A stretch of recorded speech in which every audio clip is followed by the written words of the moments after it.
Toute l'actu, tous les débats, c'est le 17-19 avec Alban sur Wanted Radio.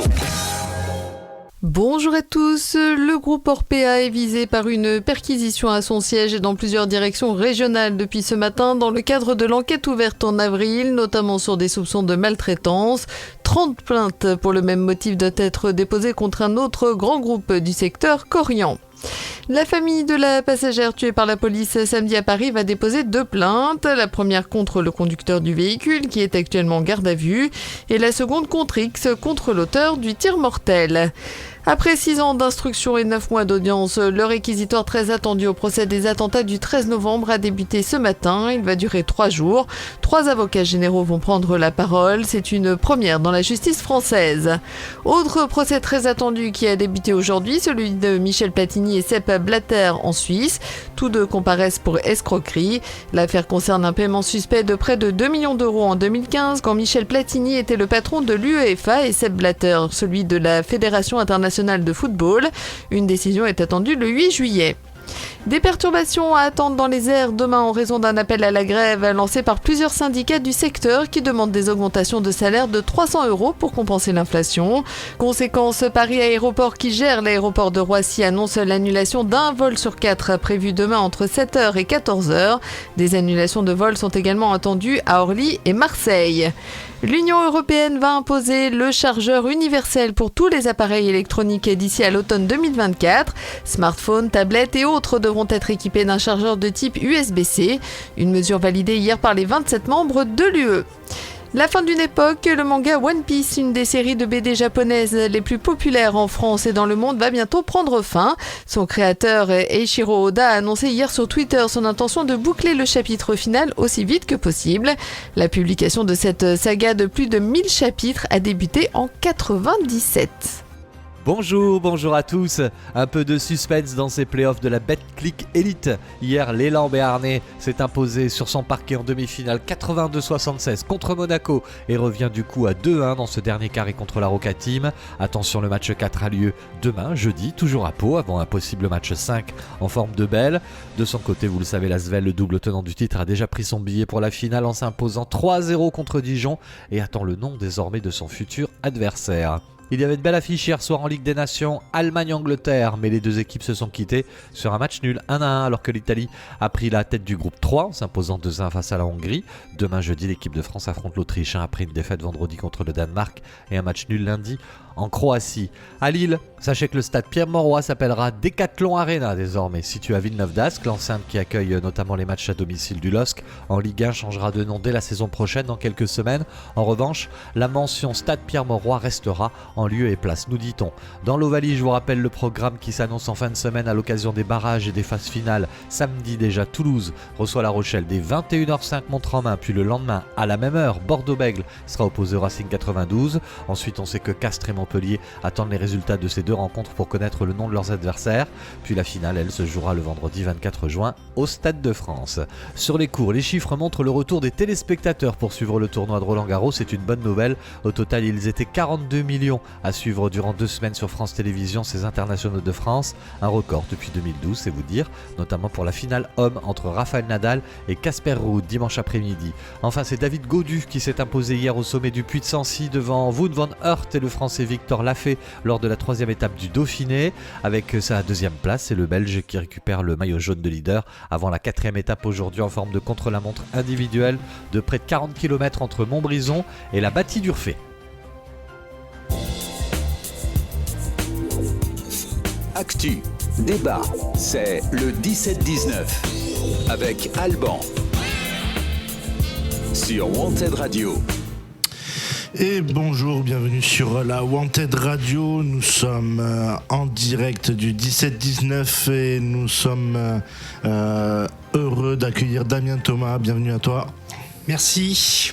Et nous avons Scooby à ma gauche aussi, où on va parler un peu d'actualité, de tout ce qui se passe en ce moment dans les médias. Et bien entendu, on reviendra avec Damien Thomas sur sa candidature sur le canton numéro 1 de la circonscription bordelaise.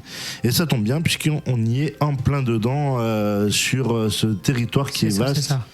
On va commencer par l'actualité un petit peu. Il y a une actualité avec un petit carnet noir qui est important et que l'on ne pouvait pas omettre. En fait, c'est le décès de monsieur Paquito, comme je l'ai appelé moi sur les réseaux. C'était un monsieur qui a apporté beaucoup de solidarité en fait dans les squats et envers les personnes les plus précaires. Donc c'était une émission un peu pour lui en mode hommage. Voilà, c'est un monsieur qui était présent en permanence auprès des plus précaires. Et puis alors je suis tombé sur un truc qui est assez rocambolesque en fait, avec le soutien de Nantes Révolté qui en fait a capté sur une chaîne d'information en continu que vous connaissez bien en tapant numéro 15 de votre télécommande.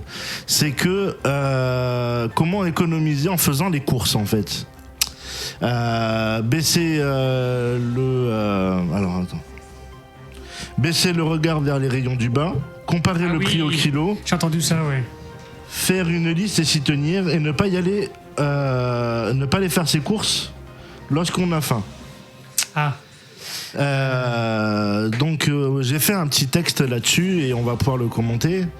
Et ce texte-là, voilà, je l'ai appelé comme ça, soit pauvre et tais-toi. Voilà ce que pourrait être le titre de cet article. BFM TV, chaîne appartenant à un milliardaire connu, de faire de l'anti-pauvre ou plutôt de l'infantilisation de la société. Les précaires salariés ou aux minima sociaux regardent déjà vers le bas, pas besoin de conseils. On nous parle de l'avenir et de la santé avec le bio, réduire la consommation, mais lorsque cette dernière a été imposée comme une normalité de société, eh bien il faut du temps pour changer la méthode de consommation. Ce n'est pas du jour au lendemain que cela se produit. Il faut pour le bien de nous tous contribuer à ce que les agriculteurs puissent vivre de leur travail, mais qu'ils ne soient pas soumis aux diktats des syndicats comme la FNSEA ou les jeunes agriculteurs, qui ne favorisent pas cet état d'esprit, préférant de loin à contribuer à la création de fermes-usines, un peu comme l'exemple américain ou sud-américain. D'ailleurs, j'ai appris récemment ici dans cette émission que le Sud-Ouest était le premier producteur de soja en France, mais que pour nourrir les animaux de ces fermes-usines, il est importé du Brésil. Le soja brésilien est la cause numéro 1 de la déforestation de l'Amazonie, mais il est aussi un OGM. Donc indirectement, nous mangeons des OGM, ce qui est totalement nocif pour la santé. Il y a tellement de gaspillage alimentaire à tous les niveaux qu'il y a largement la possibilité de nourrir correctement la plupart des citoyennes et citoyens de ce pays. Ils ne peuvent pas seulement se contenter de raviolis ou d'haricots verts à chaque semaine. Il suffit de voir la taille des rayons des hyper, supermarchés ou même du gaspillage qu'il y a à la fin des marchés pour se rendre compte qu'il y a moyen de faire des choses propres et saines. Malheureusement, les institutions bien connues de la solidarité et de notre environnement ne contribuent pas à cela, préférant de loin les aides publiques qui permettent de maintenir un cadre salarial et social à ce que l'on appelle le charity business. Les prix les plus bas ne contribuent pas au bien manger puisque les produits sortent des usines. Nous l'avons bien vu avec le scandale Buitoni ou autre. Cela crée de l'obésité, du diabète, du cholestérol et j'en passe. Trop sucré, trop salé. C'est surtout l'addition qui est salée. Carburant à pratiquement 2 € le litre. Le prix des matières premières explose suite à la guerre en Ukraine. Les scandales alimentaires s'enchaînent les uns après les autres.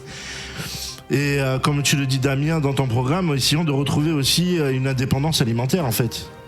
Qu'est-ce que tu en penses toi de ce qui s'est passé là sur BFM ? Je trouve ça assez problématique, ce qui vient de se dérouler. Ouais. Donc je crois qu'il faut faire évoluer tout ça. Ouais. Et encore tout à l'heure, Scooby sur les chaînes d'infos, ils étaient en boucle là-dessus, en mode comment on fait pour mieux manger. On a l'impression qu'en fait les gens découvrent la surconsommation.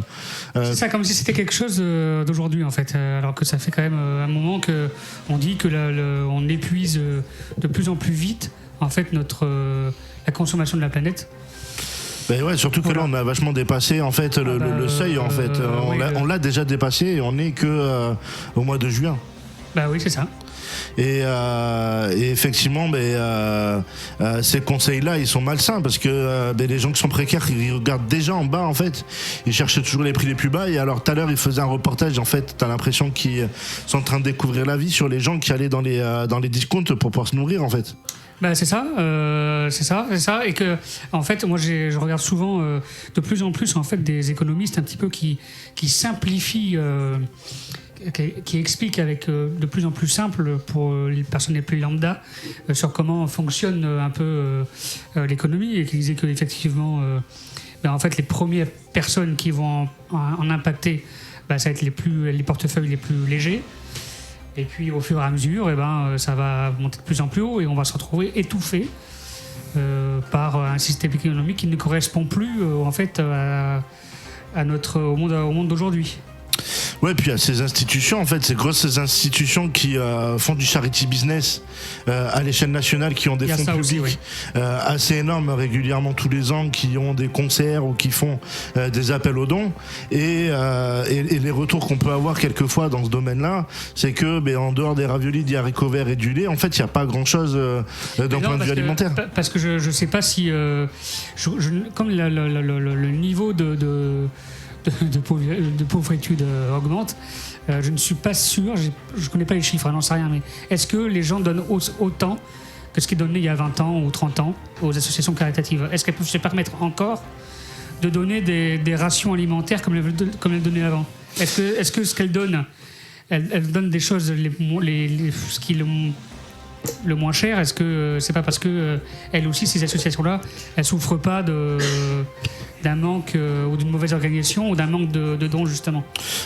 Pour les connaître un petit peu, tu sais que tous les matins ils font les hyper, les super de la Gironde, et après redistribuent en fonction des secteurs où ils sont. Et le problème, c'est que ils récupèrent que ce qui semble les arranger.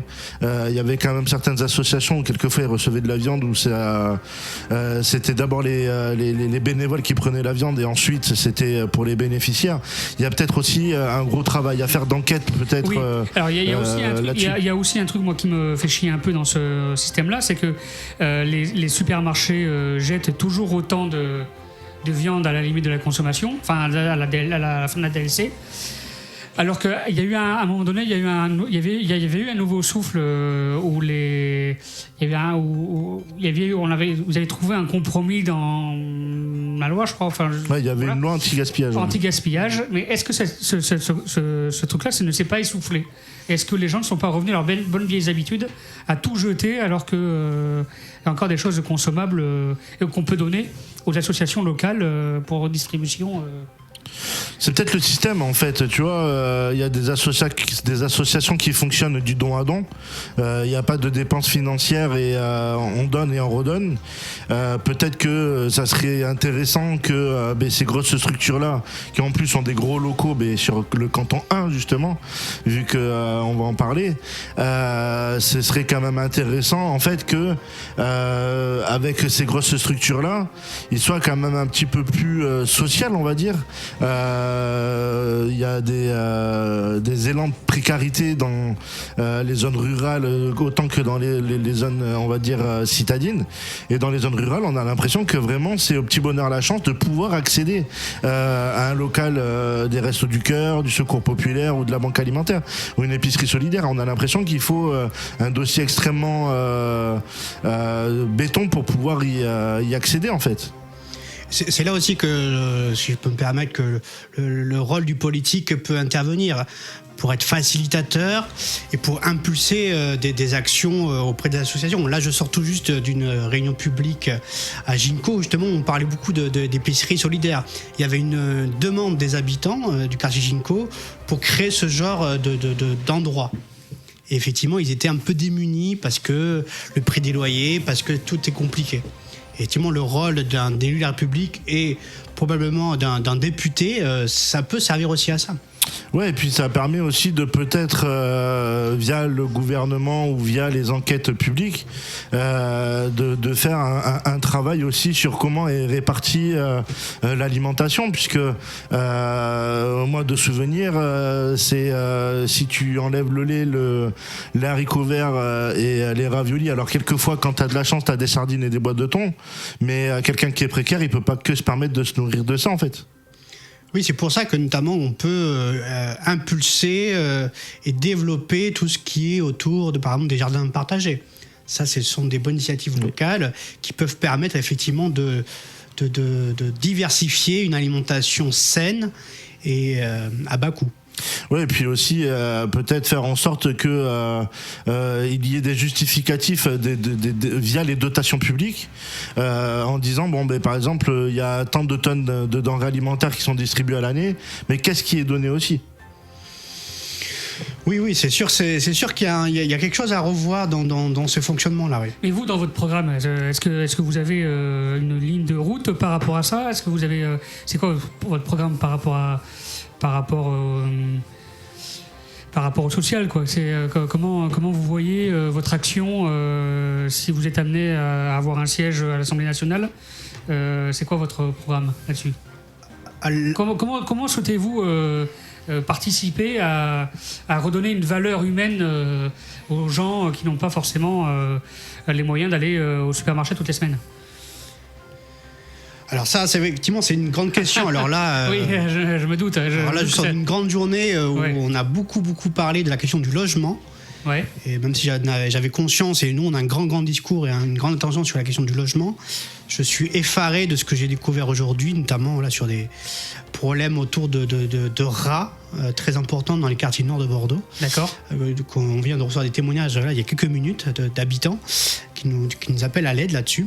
Non, voilà, sur des initiatives, micro-initiatives locales, c'est ce que je viens d'évoquer, les jardins partagés, créer plus d'endroits au cœur des quartiers et mettre à disposition des locaux. C'est ce qui est aussi revenu sur notre réunion d'aujourd'hui, le manque de locaux pour les gens, pour effectivement créer d'initiatives sociales et solidaires. Et comment on peut faire pour avoir plus de locaux ? Il faut demander aux propriétaires de locaux commerciaux qui sont vides de mettre à disposition des associations au bout d'un certain temps de locaux vides, par exemple. Oui, effectivement, c'est ce genre de proposition qu'on peut faire. Effectivement, le rôle du politique peut vraiment intervenir auprès des bailleurs. D'accord. Simplement. Okay. Ouais, comme ça c'est fait à Saint-Louis avec la reprise du local commercial de l'ancien Lidl et qui est devenu une pépinière associative en fait. Et justement ça tombe bien que tu parles du logement et des rats, puisque moi aussi j'ai eu ce retour-là, mais dans le quartier Saint-Michel, donc bon c'est pas forcément ta circonscription, mais les personnes en fait envoient régulièrement des photos. Alors il y a quelqu'un qui a ouvert son mur et en fait a découvert des rats et de la moisissure. Ah oui.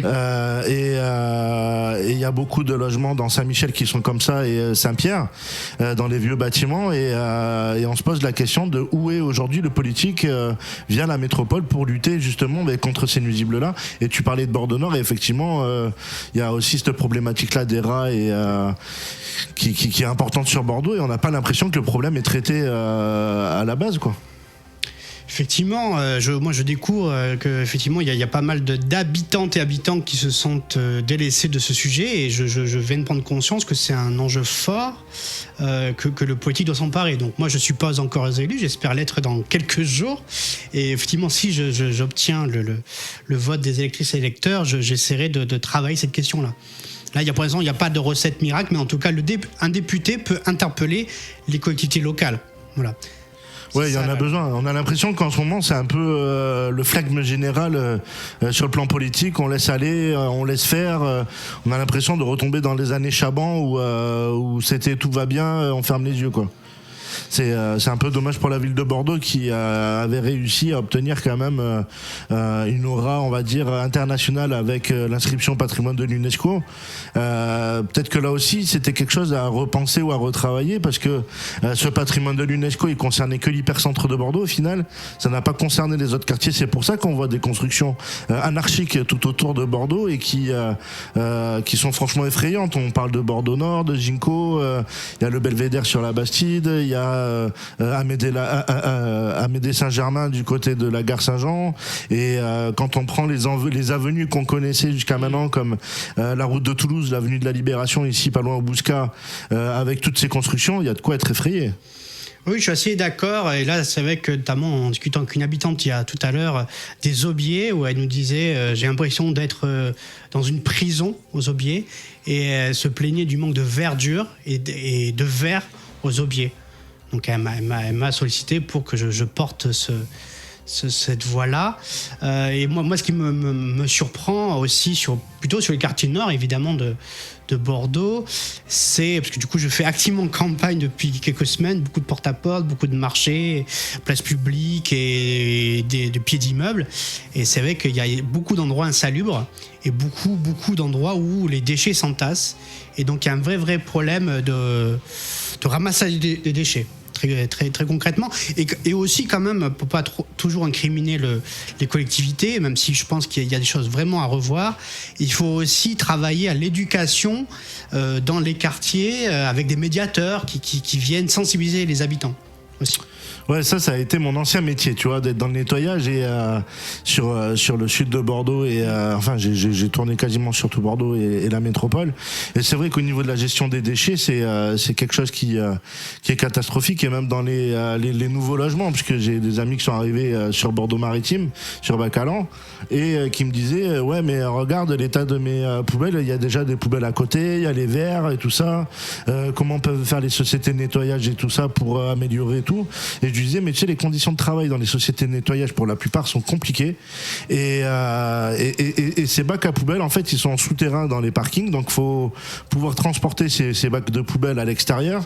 Les architectes, ils y pensent pas trop à ça. Alors quand c'est sur du plat, c'est très facile. Il faut faire 50 mètres et on pose la poubelle dehors. Mais quand il faut monter avec une pente de 40%, c'est extrêmement compliqué. Et donc les gens... Les gens qui travaillent dans ce genre de métier, généralement, sont usés physiquement, et pour tirer des grosses poubelles qui sont très lourdes quand elles sont pleines, pour les tirer sur une pente de 40%, c'est pour beaucoup, ils ont énormément de mal. Donc il faut aussi, on parle beaucoup des nouvelles technologies, mais est-ce que la nouvelle technologie pourrait pas aussi participer à aider ce type de métier et à rendre les choses peut-être un peu plus faciles? Il ne faut pas oublier qu'une chose, c'est que la contenance d'une poubelle, les grosses qu'on voit dans les résidences, oui. C'est 750 litres. Donc on peut mettre autant de poids à l'intérieur que possible. Hein. Moi je me suis vu avec des poubelles qui devaient certainement faire 50 à 70 kilos, voire plus. Heureusement qu'il y a des roues pour les pousser, parce que s'il faudrait les tirer comme les petites poubelles qu'on a dans nos propres maisons, ça serait compliqué. Il y a aussi un côté éducation populaire à mettre en place. C'est-à-dire que aujourd'hui, quand on rentre dans un local poubelle, on va dire un carré ou un rectangle, les poubelles, elles sont dispositionnées en U. C'est obligatoire. C'est réglementaire en cas d'incendie, pour que les pompiers puissent intervenir rapidement sur la première poubelle qui a pris feu, ou que ce soit le gardien, ou etc. Et en fait, les gens, ils ont une fâcheuse habitude, c'est de remplir la première poubelle. Et s'il n'y a plus de place, plutôt que d'aller à la deuxième, en fait, ils posent devant le premier bac poubelle. Oui, il laboure à fond, et les autres, elles sont vides. Et au niveau du tri avec le carton, tu vois, quand il y a un déménagement, en fait, c'est flagrant. Au niveau des cartons, c'est une pagaille. Et comme les solutions de déchetterie sont amoindries sur la métropole, puisqu'il y a aussi un accès aux déchetteries qui est devenu compliqué, il faut un véhicule de moins d'1m90. Donc si on a un vieux véhicule à l'ancienne qui est au-delà de cette hauteur, on peut pas rentrer dans les déchetteries, dans les déchetteries municipales. Il faut avoir le macaron pour pouvoir entrer dans une déchetterie. Donc la personne qui vient d'arriver sur Bordeaux, qui est là que depuis 15 jours, elle va pas avoir le macaron de suite, le temps qu'il soit imprimé, qu'il soit demandé à la mairie, tout ça. Donc la personne, elle entrepose dans le local. Et il faudrait aussi un ramassage des encombrants qui soit plus régulier de la métropole et même à l'échelle nationale, puisque on parle de métropole et de Bordeaux, mais c'est aussi des problématiques au national. Et il faudrait des ramassages beaucoup plus réguliers d'encombrants. C'est-à-dire que c'est pas que en appelant à l'autobord de proximité, par exemple, qu'on peut trouver cette idée-là. Il faudrait aussi qu'il y ait ce qui se faisait avant, d'ailleurs avant ça se faisait très bien, un ramassage régulier en fait des encombrants, pour justement vider petit à petit ces locaux poubelles qui sont gavés à chaque fois. Et à chaque déménagement, il y a soit les cartons, les anciens meubles, les anciennes machines à laver, etc. Donc c'est un apport de plus dans la pollution et voilà. Et là, c'est pas le système de consommation, en fait, c'est juste le système logique d'une personne qui déménage ou qui arrive, qui a des gros cartons, qui cherche une solution. Et sur Bordeaux-Nord, je sais même pas s'il y a une déchetterie d'ailleurs. À ma connaissance, non. avec tous les logements qu'il y a, quand on pense Ginko, Bordeaux-Maritime, quand on pense les Aubiers, le Grand Parc, quand on pense même aussi le secteur d'ici, le Boujka, Codéran, avec tout ce monde-là qu'il y a ici, comment est-il possible qu'aujourd'hui il n'y ait pas une déchetterie en fait municipale pour peut-être vider en fait ces encombrants-là, peut-être les citoyens le faire eux-mêmes, mais aussi avoir un véhicule qui tourne régulièrement. Je crois que c'est en Espagne où il y a des véhicules qui sont avec une espèce de citerne à l'arrière, et ils nettoient régulièrement les endroits où il y a des poubelles, où il y a des déchets, tout ça.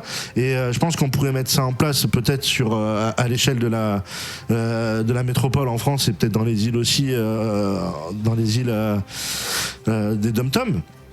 Et aussi faire en sorte que on peut responsabiliser les gens, c'est une certitude, on peut leur demander de faire attention, c'est une certitude, mais aussi il faut que la collectivité contribue à ce ramassage-là. Et depuis que c'est passé chez Suez et que ça a été privatisé, peut-être que Suez n'a pas eu dans son carnet dans son code de demande en fait ce genre de proposition, en mettant à disposition des tournées régulières. On les voit, les pauvres gars, ils sont avec des petits vélos ou avec des caddies qui se traînent derrière pour faire l'entretien de la ville. C'est quand même pas vraiment des conditions de travail optimales, quoi. Oui, tu as raison, je te rejoins là-dessus. Voilà, bon, pour moi, ma vision politique, c'est vraiment un équilibre entre, effectivement là, pour ce sujet-là, parce que c'est du quotidien local, et le citoyen, et peut-être aussi un dialogue avec les associations. Effectivement, l'un ne va pas sans l'autre, selon moi. Et il faut que le politique, et j'espère en tant que futur député, impulse ça. Effectivement, et le terme d'éducation populaire, je trouve, correspond vraiment bien. C'est qu'il faut pas, moi je suis pas en tout cas pour le côté punitif dans ce rapport-là. Il faut vraiment être dans un dialogue et de la médiation. Moi j'encourage la médiation sur beaucoup de sujets. Voilà, on a aussi dans notre programme la question de sécurité. Et notamment sur la question de sécurité ou sur d'autres sujets, et c'est vraiment le rôle de la médiation qui est la clé selon moi. Mais c'est ce que j'ai retenu dans ton programme. En fait, t'es beaucoup ancré sur la médiation, sur le partage, sur la discussion, sur l'éducation populaire. Et aujourd'hui, en fait, par rapport à ce que tu proposes au niveau de ton programme et ce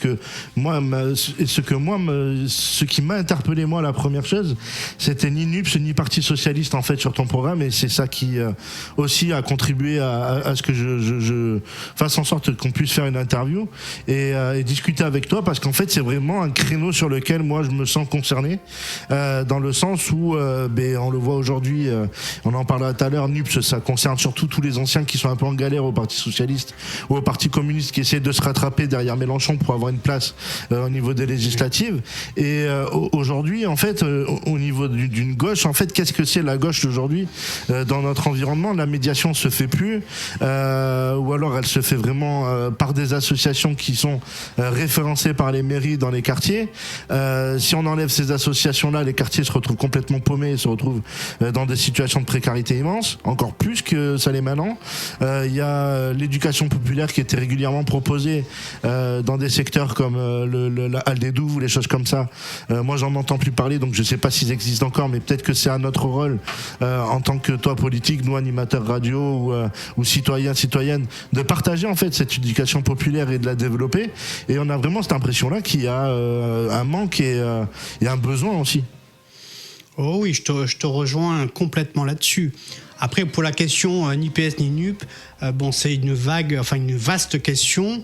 Alors voilà, moi je me présente au titre de la Fédération de gauche républicaine, qui est un regroupement de plusieurs partis de gauche qui étaient déjà enclenchés bien avant la NUPS.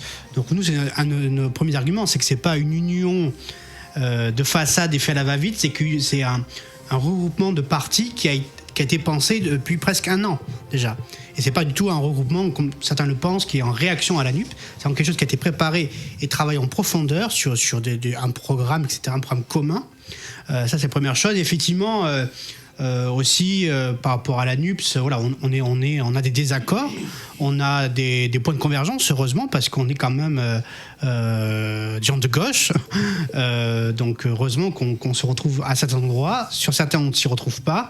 Et c'est pour ça qu'on présente des candidats, une centaine en France, et dont moi, ici, en Gironde. Effectivement, il faut que notre pays retrouve une gauche, une vraie gauche, une gauche ancrée dans les territoires, une gauche ancrée dans les quartiers, et une gauche qui encourage et soutient plus fortement les associations, déjà avec des financements certes, mais pas que. Et c'est vrai que la gauche, et notamment le Parti socialiste d'où je viens, moi, historiquement, sa grande force a été ça longtemps. Et malheureusement, elle s'en éloigne d'année en année et ça a rendu un PS inaudible et déconnecté des territoires.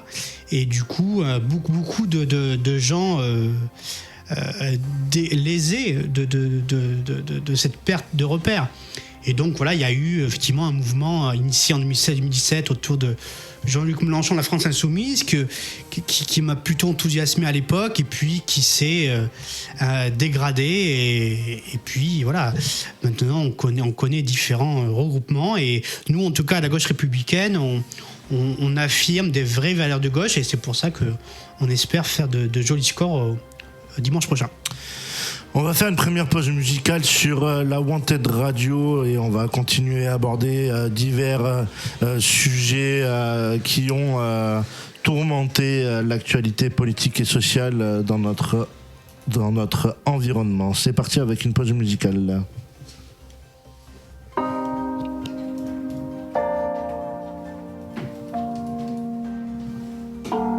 J'ai toujours rêvé d'être dans le top, sauf face à la jalousie. Rêve.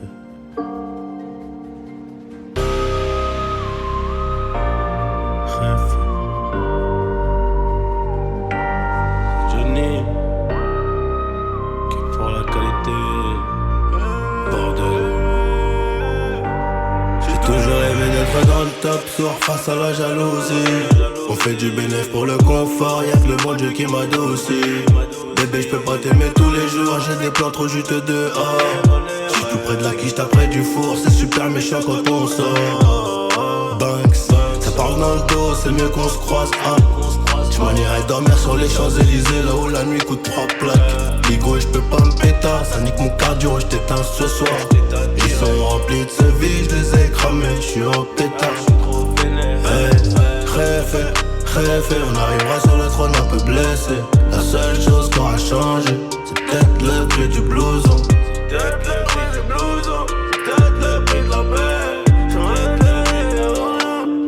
Je n'ai jamais fait quelque chose que je ne voulais pas faire.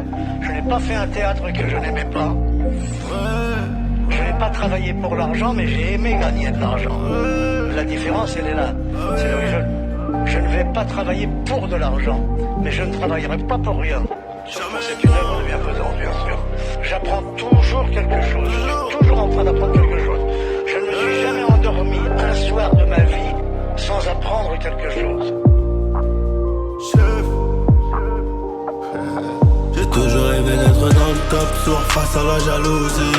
On fait du bénéfice pour le confort, y'a que le bon Dieu qui m'adoucit. Bébé, j'peux pas t'aimer tous les jours, j'ai des plans trop juteux dehors. Tout près de la cuisse, t'as près du four, c'est super méchant quand on sort. Ça parle dans le dos, c'est mieux qu'on se croise. J'm'en irais dormir sur les Champs-Élysées, là où la nuit coûte 3 plaques. Ligo, j'peux pas me péter, ça nique mon cardio, j't'éteins ce soir. Ils sont remplis de ce vide, j'les ai cramés, j'suis en pétard. Rêve, on arrivera sur le trône un peu blessé. La seule chose qui aura changé, c'est peut-être le prix du blouson.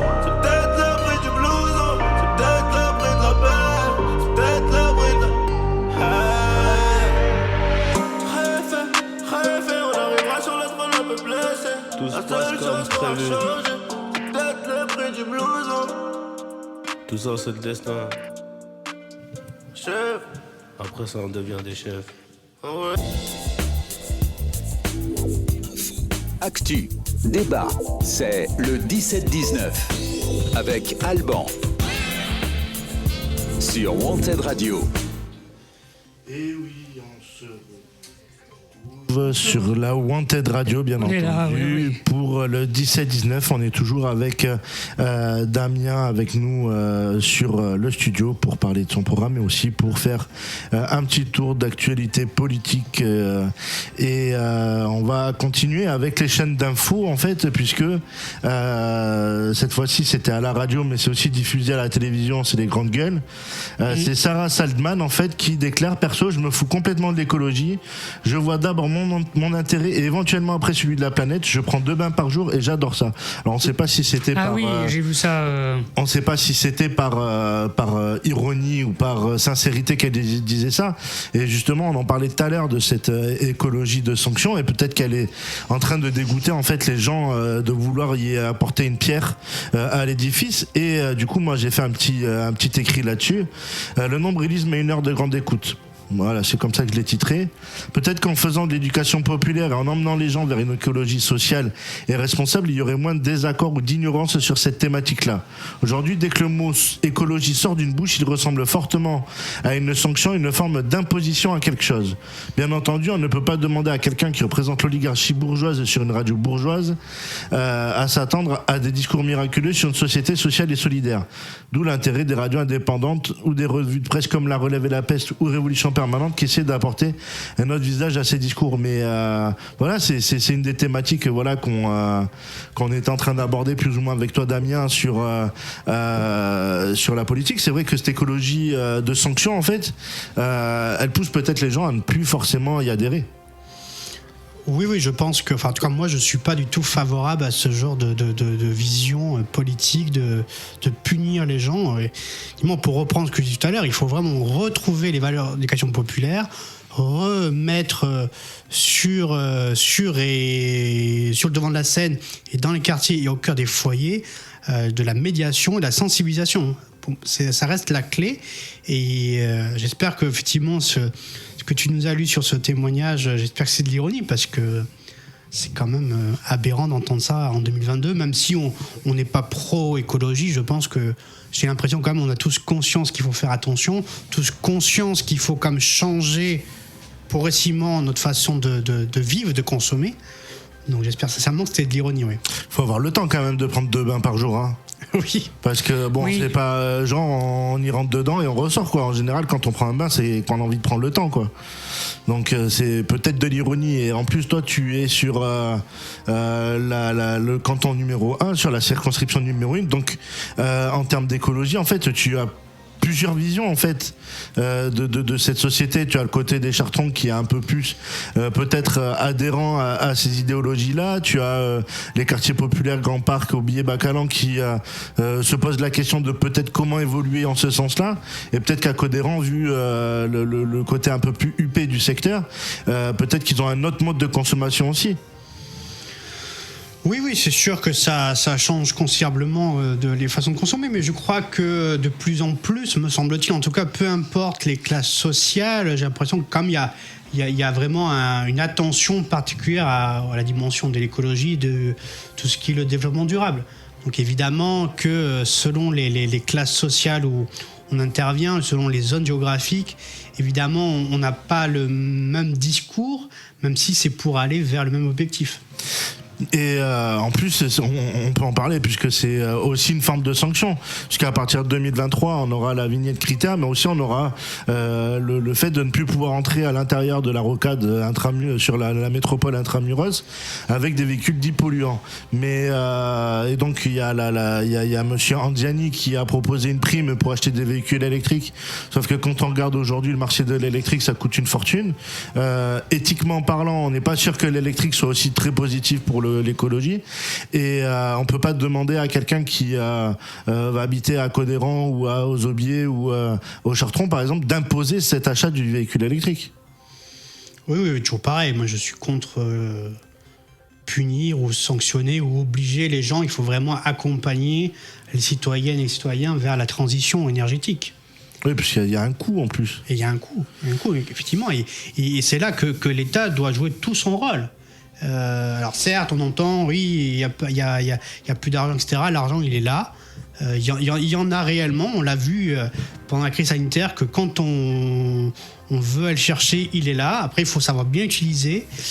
Donc, il va falloir travailler auprès de l'Europe sur ces enjeux-là.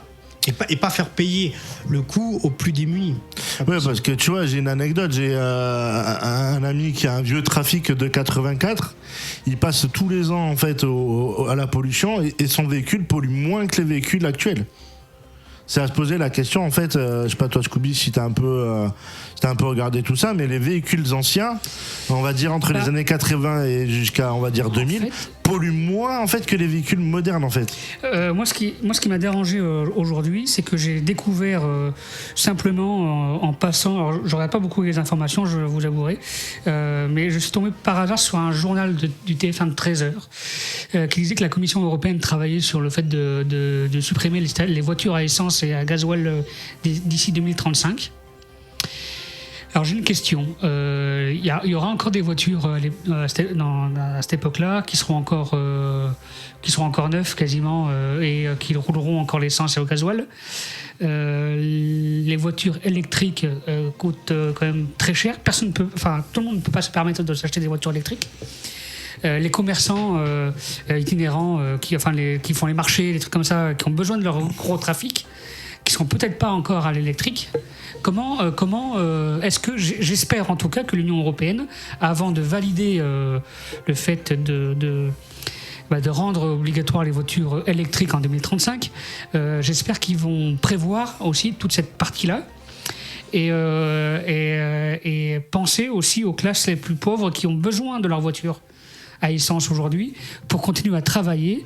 Et je parle pas que des je parle pas que des pauvres, je parle aussi des infirmières, des commerçants, des entreprises, des routiers, des entreprises de voilà, je parle aussi de tous les métiers tous les gens qui habitent en campagne, etc. J'espère qu'on aura aussi trouvé des solutions pour ceux qui habitent loin en campagne en termes de solutions de déplacement. Certes, c'est bien. Je pense que l'idée de vouloir rendre un monde plus propre en termes de déplacement, c'est bien. C'est une bonne idée. Mais j'espère que l'Union européenne prévoit dans son calendrier la possibilité à tous à égalité de pouvoir passer à des déplacements plus propres et de faut pas que ça se fasse au détriment des classes moyennes et plus pauvres, quoi. Je te rejoins là-dessus. Alors là, j'ai pas connaissance de ce que prévoit l'Union européenne sur ce sujet, mais quand on est député de la nation, on se doit d'être vigilant sur ce genre de choses. Et donc, évidemment, si j'ai l'opportunité d'être élu dans quelques jours, je serai attentif à ça.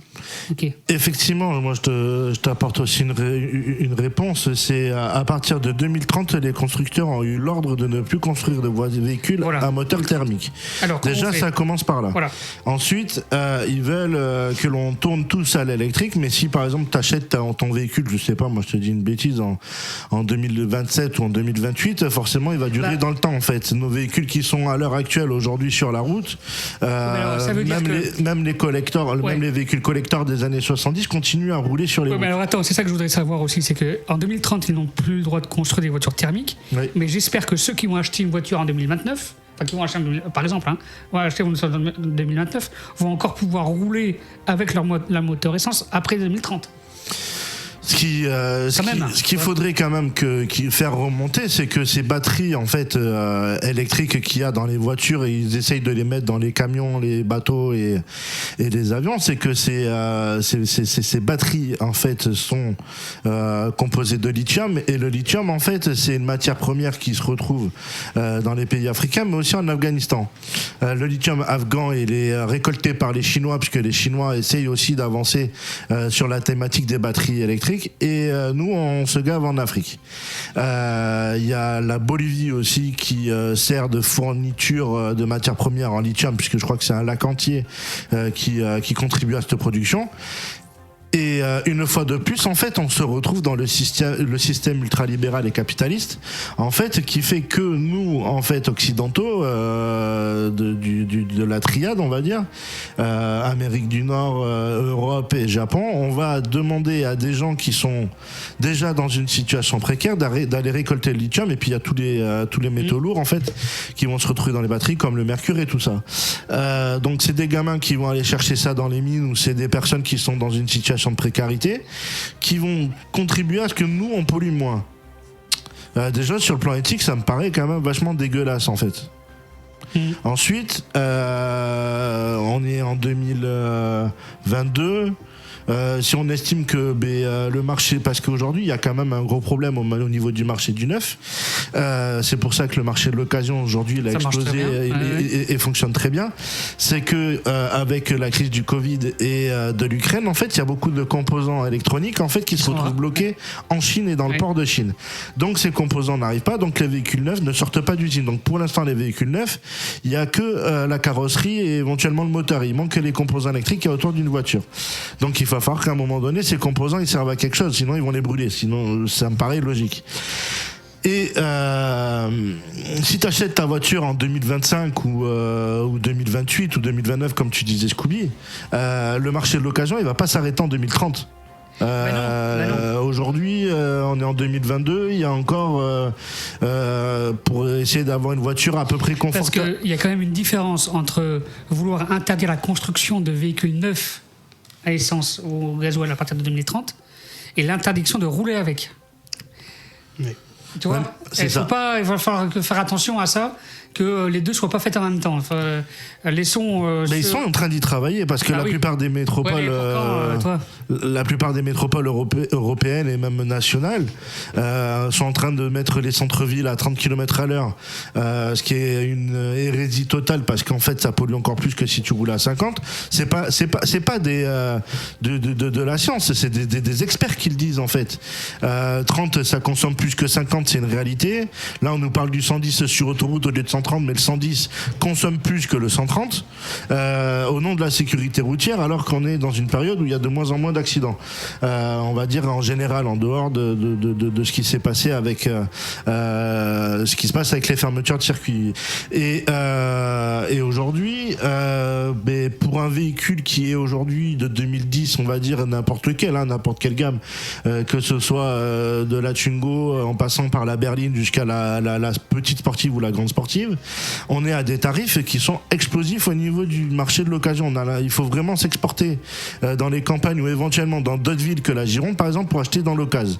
Parce qu'en Gironde, en plus, t'es pas sûr d'avoir un véhicule qui roule plus de 2 ans, vu les margoulins qui traînent un petit peu dans ce domaine-là. Et aujourd'hui, tout le monde s'est improvisé un peu vendeur de véhicules auto. Je sais pas si tu regardes des fois les annonces sur le Bon Coin, ou alors c'est une expérience à faire. Moi, je suis en plein dedans, et effectivement, par curiosité, je vais regarder de temps en temps un petit peu les tarots.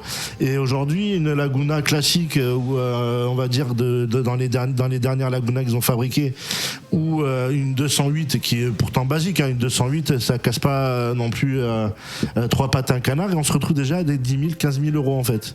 Et alors les gens, ils jouent sur la surenchère du véhicule authentique ou ancien. C'est-à-dire qu'aujourd'hui, par exemple, une BMW de 2007 coûte encore 15 000 à 17 000 euros. Alors que théoriquement, si tu suis le marché de l'occasion de l'époque, théoriquement, tu es censé être à 10 000 ou à 12 000. On va dire en fonction du kilométrage et de l'entretien. Déjà, ça, c'est pas normal. Ensuite, tu regardes le prix de l'essence, ils en ont encore parlé aujourd'hui dans les journaux. Ça a re-explosé au-dessus de 2 euros. Ils n'arrivent pas à maîtriser. Et alors, en Espagne, apparemment, c'est aussi à 2 euros. Donc, c'est-à-dire qu'aujourd'hui, t'as même plus une différence de prix entre la France et l'Espagne. Donc, ce qui fait que ça pose quand même, c'est quand même un problème européen. Et c'est un problème aussi, on parlait tout à l'heure, d'autonomie alimentaire, mais c'est aussi au niveau fossile en fait qu'il faut essayer d'obtenir une autonomie, parce que c'est bien de vouloir passer à l'électrique, mais est-ce que éthiquement on va accepter que des gamins ils aillent dans les mines pour nous récupérer le lithium? Sachant que le lithium c'est quand même quelque chose de rare quand même. Ouais, c'est rare le lithium. Qui se consommera peut-être beaucoup plus vite que le pétrole aujourd'hui.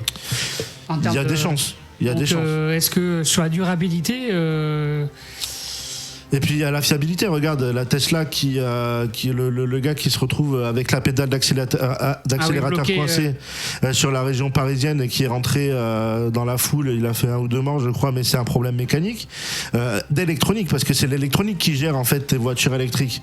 Et aux États-Unis ils ont eu beaucoup d'accidents avec ça, donc ils sont pas encore au point vraiment, parce que leur objectif quand même, l'objectif quand même, tu vois, pour ces politiciens là, c'est de faire des véhicules qui soient sûrs. En fait, sous les routes, en fait, ils vont faire des rails.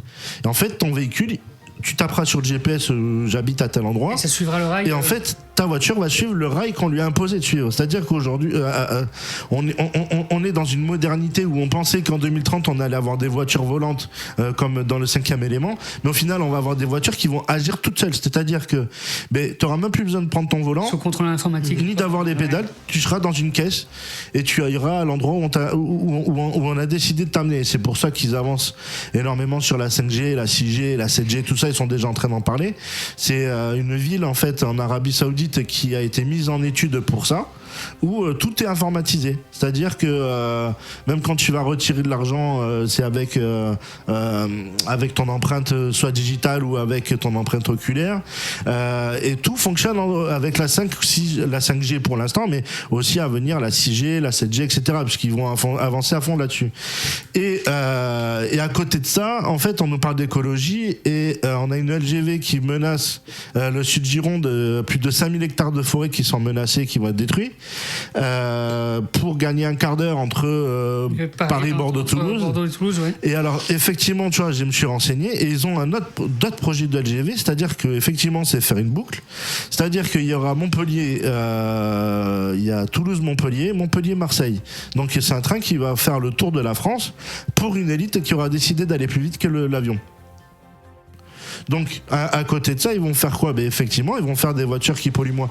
Mais quand moi, je vois que le vieux trafic de mon oncle de 84 pollue moins que le trafic peut-être d'aujourd'hui dans la même catégorie, c'est peut-être aussi la faute des constructeurs aussi. Aujourd'hui, quand tu vois la différence entre les véhicules des années 90 et 2000, et aujourd'hui, c'est qu'aujourd'hui, les véhicules sont beaucoup plus lourds, avec tout le système informatique, le câblage...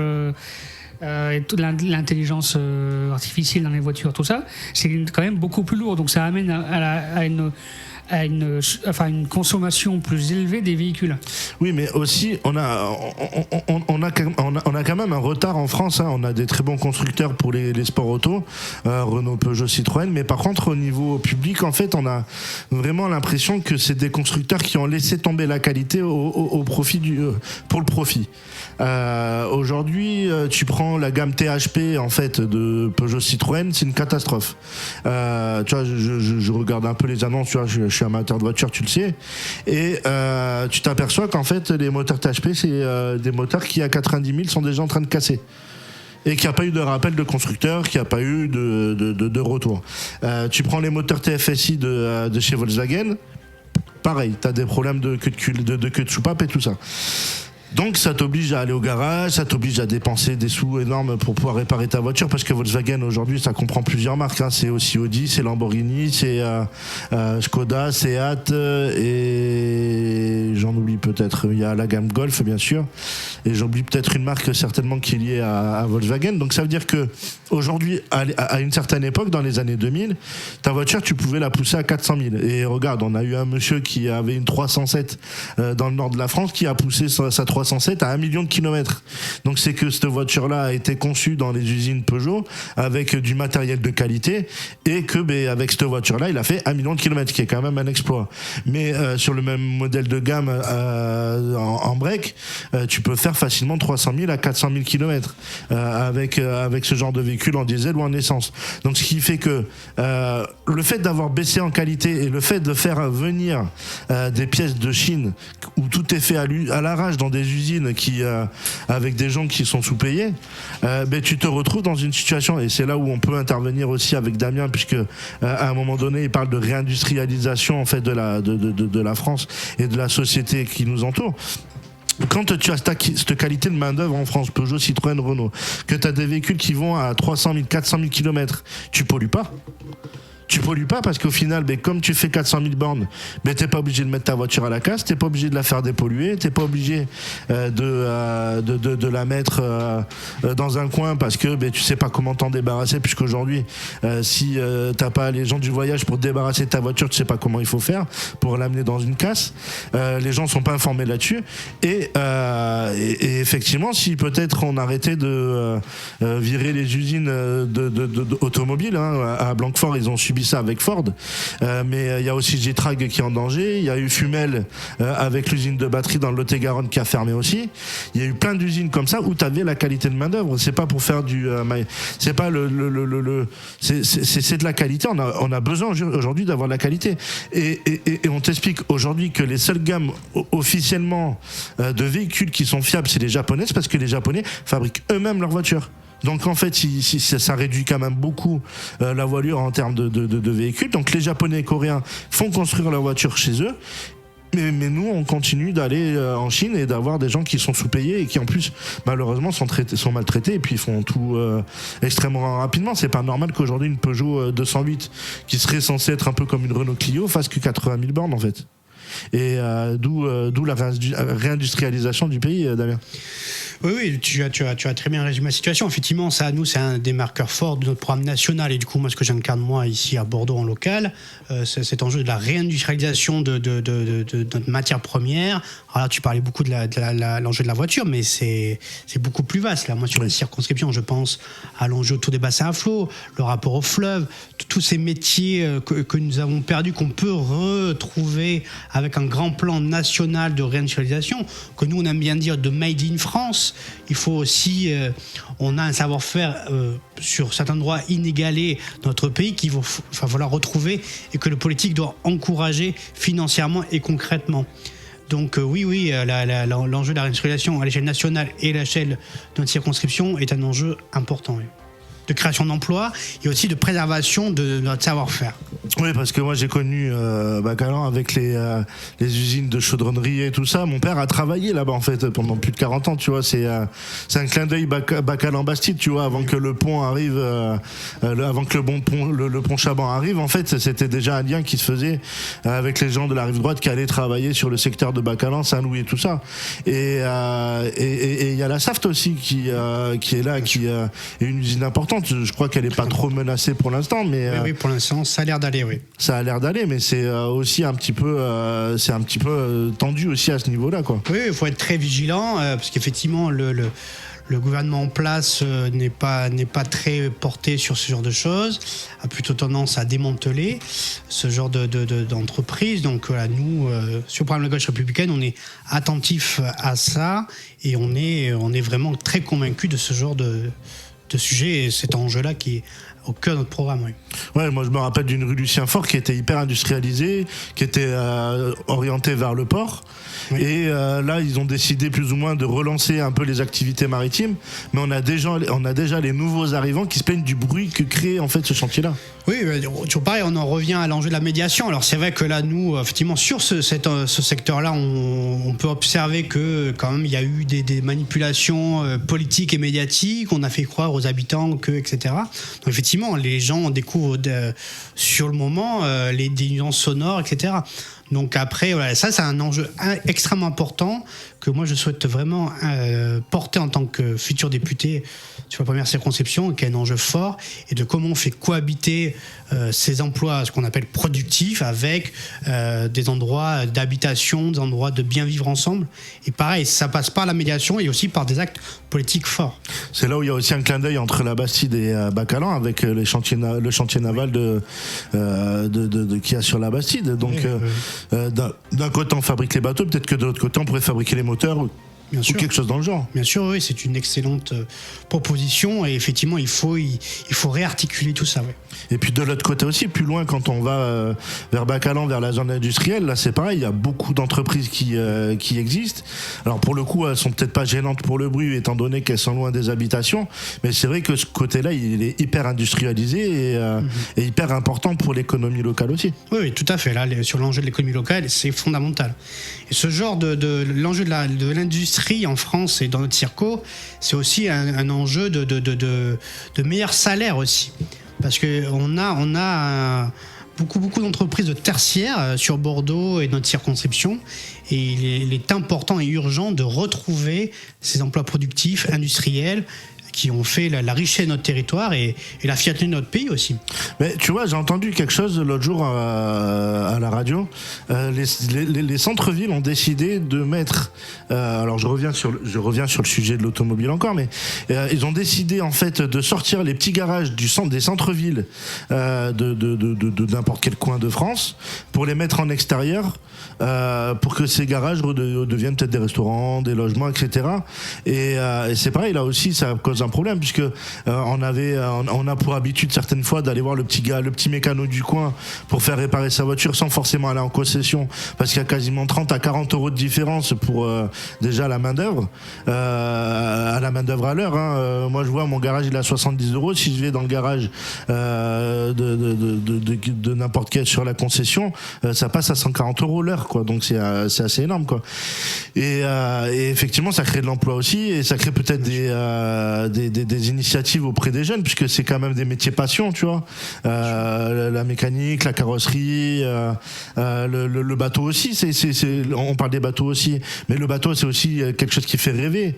On voit beaucoup d'attaques sur les paquebots en ce moment sur Bordeaux, mais c'est le port autonome qui gère ça, c'est pas forcément la ville. Mais il y en a qui disent oui, ça pollue. Effectivement, ça pollue.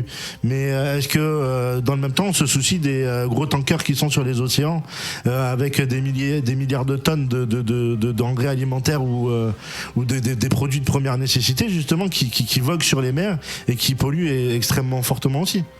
Ah, c'est sûr qu'il y a des contradictions dans notre pays qu'il faut revoir, et il y a des enjeux qu'il faut prioriser. Donc effectivement, là, ce sont des sujets à la fois liés à l'emploi et liés à l'enjeu de l'écologie, qu'il faut travailler de concert et avoir une vision globale. Oui. On est toujours dans le 17-19 sur la Wanted Radio. On va se faire une petite pause musicale et on va revenir ensuite pour continuer de parler de l'actualité aussi. Mais en même temps, tu vois, ça permet de faire le pont avec ton programme, Damien, sur les idées que l'on développe. Et c'est parti. Hey, la Malay Gangsta, Koba, Gut.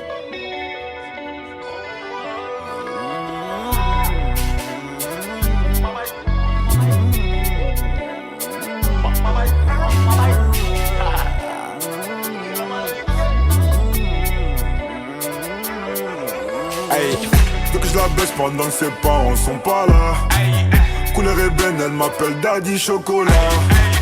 Tu veux la guerre, t'as pas de quoi payer une collab.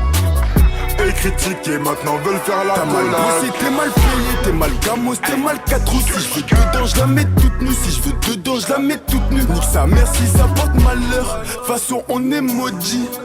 On est maudit, y'a du CP, y'a du Gucci. J'arrive dans la Ferrari.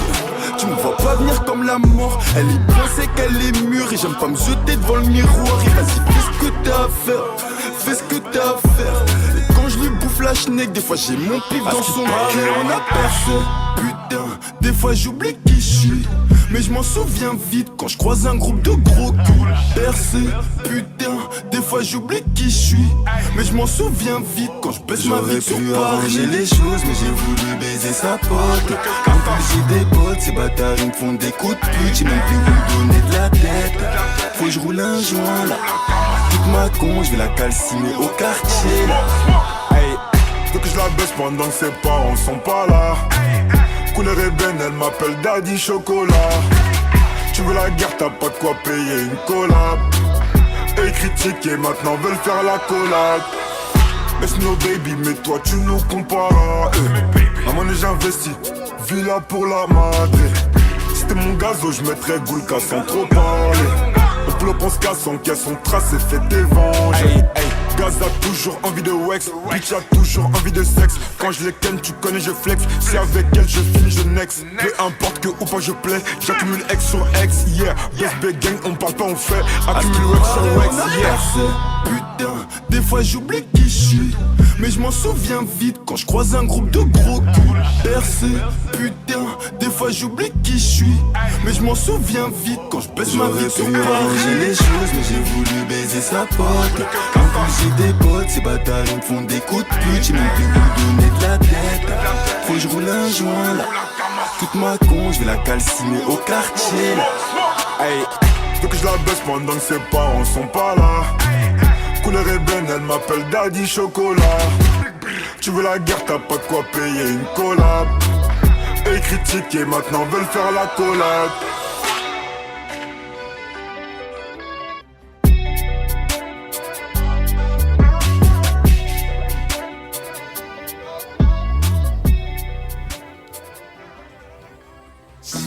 Toute l'actu, tous les débats, c'est le 17-19 avec Alban sur Wanted Radio. Et oui, vous êtes toujours sur la Wanted Radio, sur le 17-19 avec Scooby et Damien Thomas avec qui on papote un petit peu de l'actualité, tout ça. Et toi, Scooby, tu es allé du côté de la région parisienne et tu es allé à la rencontre de la Pride des banlieues. C'est ça. Alors, j'ai été la semaine dernière à Paris pendant 5 jours pour différentes raisons. Je suis d'abord allé au Salon de la Radio qui se tenait le jeudi et le vendredi, 2 et 3 juin. Pour nos auditeurs qui ont pu voir l'émission, j'ai organisé un Urban Show version fille, un Urban Girl pendant 2 heures vendredi soir de 21h à 23h. D'ailleurs, vous pouvez retrouver le replay sur notre chaîne YouTube. Belle émission d'ailleurs, Alban. Je sais pas si tu as eu l'occasion encore de. J'ai pas encore eu le temps, mais il va falloir la voir. Mais belle émission avec de belles personnes. Franchement, c'était vraiment une belle émission. Et j'en ai profité parce que j'ai été invité par les invités de l'émission à la Pride des banlieues. Alors c'était dans plusieurs villes. Ce week-end, il y a eu les Gay Pride un peu partout. Mais là, en fait, ça s'est passé à Saint-Denis. En fait, je crois que c'était la 2e ou la 3e édition, la Pride des banlieues.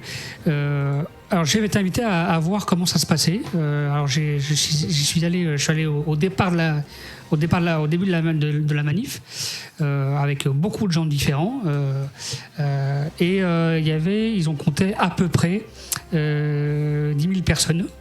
Oui, bien. Ce qui est quand même bien. Alors c'est parti de la station métro, pas loin du Stade de France en fait, et ils ont fait une partie jusqu'au centre-ville de Saint-Denis. Et il y a eu plusieurs événements ensuite le soir aux portes de Paris, toujours en banlieue, mais vraiment aux portes de Paris. Voilà, donc vous pouvez retrouver quelques photos que j'ai prises sur la page du 17-19. Voilà, donc. Ouais, puis il y a des revendications puisqu'il y a un meilleur accès au logement et aux soins, notamment pour les personnes LGBTQI+. C'est ça. Et en fait, c'est un mouvement qui est soutenu par plusieurs personnalités, comme Shirley Soignon, qui est humoriste. Voilà. Entre autres, il y a plusieurs personnalités qui soutiennent un peu ce mouvement. C'est juste pour dire que dans les banlieues aussi la communauté LGBT rencontre aussi énormément de difficultés, même peut-être encore plus qu'en centre-ville.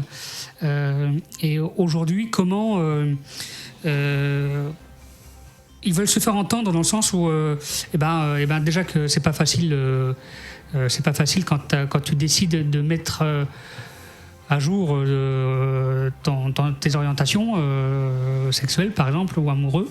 Voilà, comment tout en restant soi-même avoir en fait les mêmes droits humains que tout le monde. Et les mêmes droits et les mêmes facilités à l'accès au logement, etc. Comment aujourd'hui le politique peut aider à ce qu'il y ait moins de discrimination envers ce type de population, sur la communauté LGBT. Je sais pas comment, j'ai pas encore eu l'occasion de discuter avec des LGBT, mais en tout cas. Comment Eh bien moi je vais t'apporter des réponses puisque on est sur le mois des fiertés sur la métropole et sur Bordeaux. Ouais, c'est ça. Donc malheureusement ils n'ont pas pu venir parce que ils ont un parcours et un marathon à faire tout au long de ce mois de juin. Donc ça commence par la soirée d'inauguration du Festival des Fiertés en partenariat avec les culottés à partir de jeudi, donc demain 9 juin de 19h30 à 23h. C'est une table ronde sur le thème des mécanismes d'invisibilisation de la mémoire lesbienne et les manières de rendre compte de notre histoire visible, avec un panel militant composé de Marion Cazot, Isabelle Santis, Salem de la Langue Ardente et Suzette Robichon. Il y aura aussi un vernissage de l'exposition autour de la visibilité queer à travers de l'histoire. Isabelle Santis, Marion Cazot et Marie-Lou Duré seront présentes pour cet événement. Le 10 juin, c'est Glittercore Party par Au Fantasme, c'est de 19h à minuit, c'est 11 €. C'est la projection du court-métrage Les démons de Dorothy d'Alexis Langlois, expérience immersive avec un show fantasmagorique et DJ set.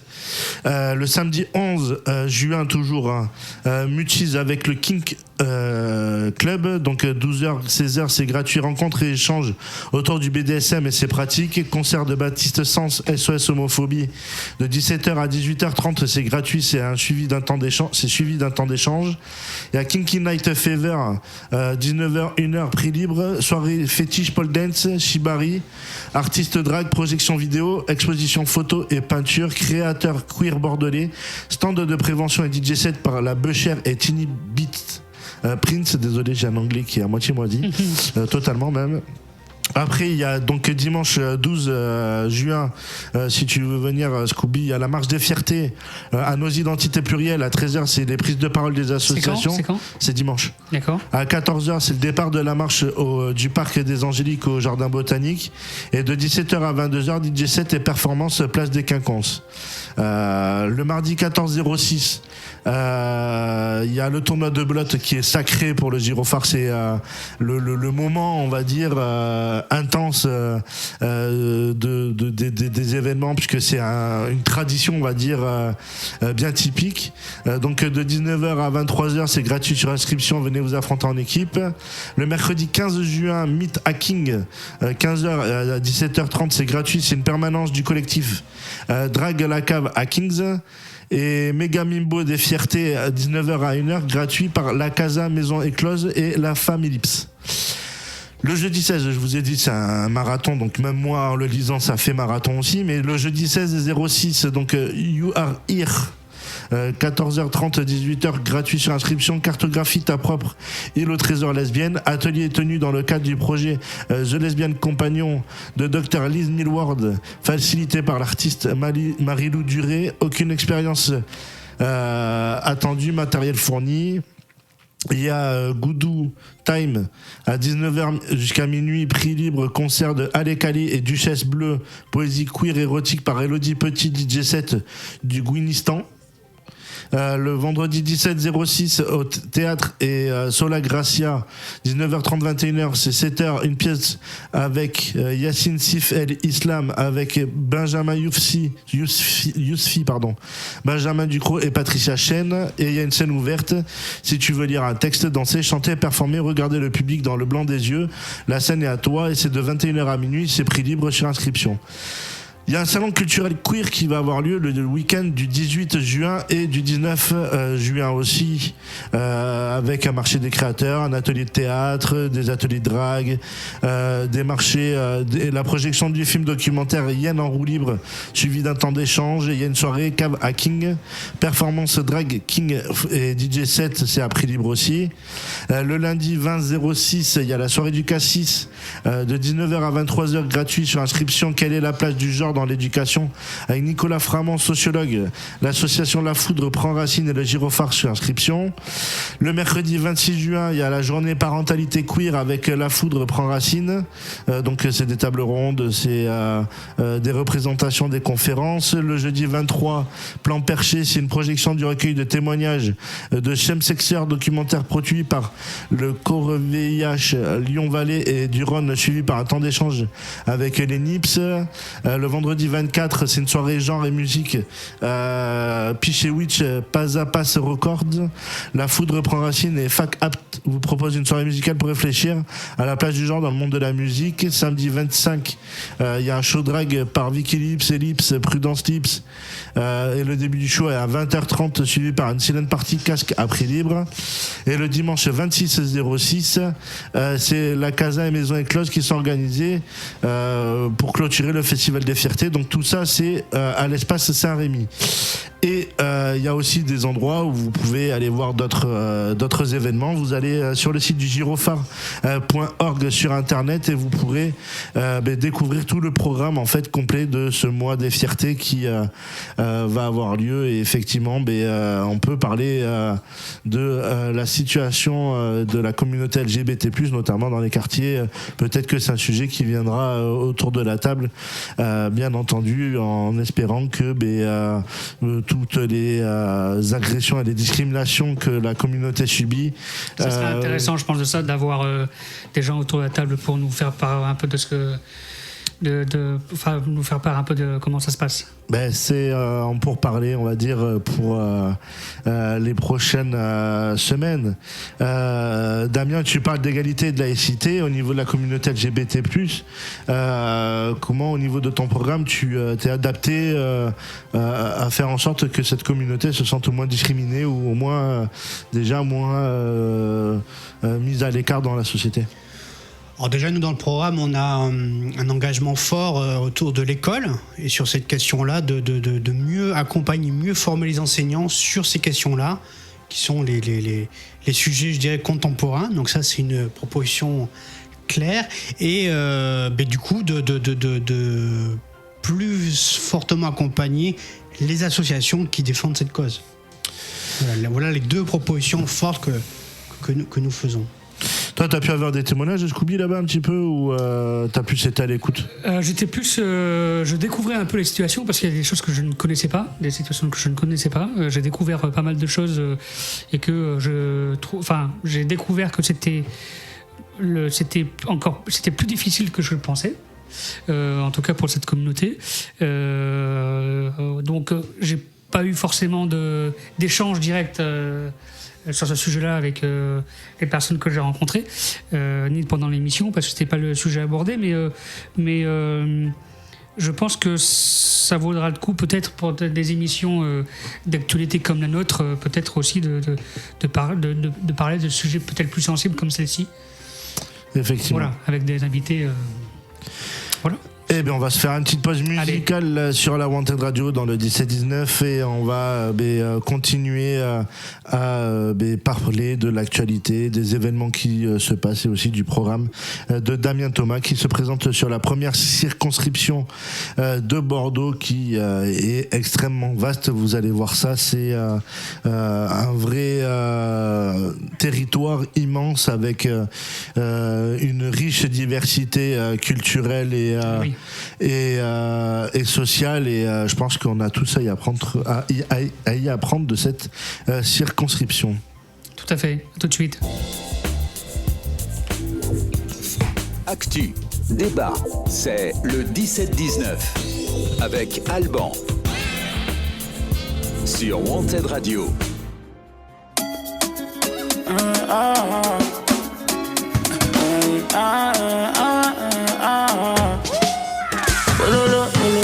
Laisse tomber, j'arrive à me laisser tomber.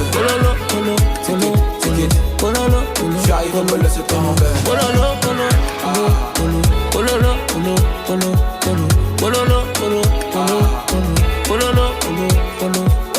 Tu demandes ce qu'on a fait, vaut mieux ne pas savoir. Vaut mieux ne pas savoir. Tu voudrais qu'on arrête, envoie les disques d'or. Envoie les disques d'or. Allez là c'est la fête, prends dans le cercle. Moi tout est ça, pas plus grimpe dans la chop. Faut faire avec. Trop de paramètres pour nous revoir ensemble. J'suis dans le Merco, loin là-bas. J'suis dans le Merco, loin là-bas.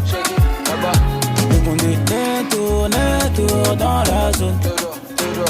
Les condamnés tournent dans la zone. Oh lolo, laisse tomber. Oh lolo, j'arrive à me laisser tomber. Oh lolo,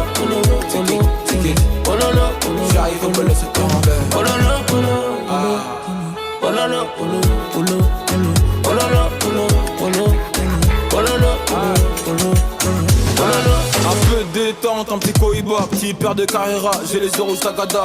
Azoulay, c'est pas non pour un massage. En first class, pas du champagne, j'ai passé l'âge. Elle le petit a grandi, il veut la vie de luxe. 300 mètres carrés pour accrocher mon lustre. J'ai perdu en amour quand je suis perdu dans mes chiffres. J'ai toujours été payé, mais j'ai pas de fiche. Je suis dans le Merco, loin là-bas. Je suis dans le Merco, loin là-bas. Elle veut grailler de mon bénéf, mais c'est mort. Ça peut en couture, Christian Dior. T'es mal à dégaine, t'es mal les artistes. J'suis dans le bendo ou dans le temps. Pololo, pololo, ah laissez tomber. Pololo, pololo, j'arrive à me laisser tomber. Pololo, pololo, c'est pololo, pololo, j'arrive à me laisser tomber. Pololo, pololo, pololo, pololo, pololo, pololo, pololo, chez nous toute la journée. Comme le type qui crie Ara. C'est lui qui va jouer. Ils nous connaissent pas. Fais-le en 30 minutes, je fais en 30 secondes. Je fais de la moule à chaque seconde et des follow à chaque seconde. Ah ah, ils nous connaissent pas. Le gang n'est pas sympa. Y'a de la moula, n'est-ce pas? Y'a de la moula qui fait tout seul. Chez nous toute la journée, on y rester jusqu'au matin. Y'a de la moula, n'est-ce pas? Ils nous connaissent pas.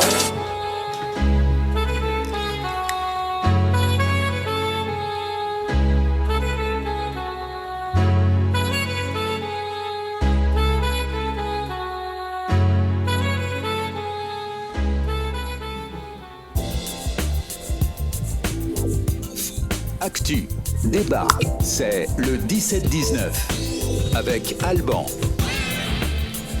sur Wanted Radio. Et oui, on est toujours dans le 17-19 sur la Wanted Radio avec Damien Thomas et on va parler un petit peu avec lui de son histoire avec Bordeaux-Nord et notamment Bacalan, puisque c'est un enfant de Bacalan et qu'il est forcément concerné par la vie associative et politique qu'il y a autour de ce quartier. Du coup, il se présente donc aux élections avec l'idée de rassembler des gauches, gauche républicaine et socialiste, les radicaux de gauche, les socialistes, l'écologie populaire, l'engagement, NGS Nouvelle Gauche Socialiste et MRC. Et du coup, voilà, c'est histoire de pouvoir proposer une alternative à ces gauches que l'on connaît aujourd'hui, ces gauches qui se sont perdues en fait en cours de route entre le libéralisme et les accointances avec des incohérences assez visibles. Quand on mélange l'anticapitalisme avec l'insoumission, on a un peu de mal à comprendre parfois l'orientation politique et on a envie aussi que les citoyens et les citoyennes de notre communauté ou de notre circonscription soient en capacité de pouvoir se retrouver autour d'une étiquette qui apporte ces valeurs-là et donc forcément Bacalan qui est une terre de gauche depuis de nombreuses années et aussi tout le reste parce que le canton et la circonscription 1 est immense. Est-ce que tu peux nous la décrire, Damien ? Alors effectivement, cette circo, elle est très diversifiée et étendue. Donc la circo, on peut dire qu'elle commence des Chartrons, elle se prolonge au bassin à flot, elle va jusqu'au fin fond de Bacalan, elle passe par le Grand Parc, les Aubiers, le nouveau quartier Ginko, elle va aussi jusqu'à Codéran et elle va sur Bruges et le Bouscat. Donc elle est immense. Ah oui, c'est un grand territoire. Ouais, c'est un très grand territoire. Très diversifié. Effectivement avec des quartiers plus favorisés que d'autres. Et c'est un quartier qui est très aussi demandé et très concurrentiel au niveau politique puisque vu de l'extérieur on a l'impression que c'est un quartier qui attire la convoitise. Effectivement, alors sur cette élection, on est 15 candidats en lice. Pour être honnête, on ne les voit pas tous sur le terrain pendant cette campagne. Oui, elle est convoitée parce que aussi, je crois que c'est une très belle circonscription et qu'il y a des défis politiques importants. Et je crois qu'on est quelques-uns à vouloir relever ces défis. Comment on s'adapte d'un point de vue politique lorsqu'on intervient dans un quartier populaire comme les Aubiers et dans un quartier un peu plus huppé ou un secteur un peu plus huppé comme le Bouscat? Je sais pas moi si je m'adapte, mais comme je suis déjà effectivement issu donc des quartiers nord de Bordeaux par mes origines et que je travaille dans le tissu associatif depuis longtemps, où j'ai eu pour habitude d'aller dans différents quartiers de cette circonscription, donc c'est assez naturel pour moi. Je suis assez malléable et du coup, moi je crois que ma grande force c'est être très à l'écoute. Donc je crois que quand on a cette qualité, me semble-t-il, on arrive à complètement s'intégrer et à pouvoir dialoguer avec tout un chacun.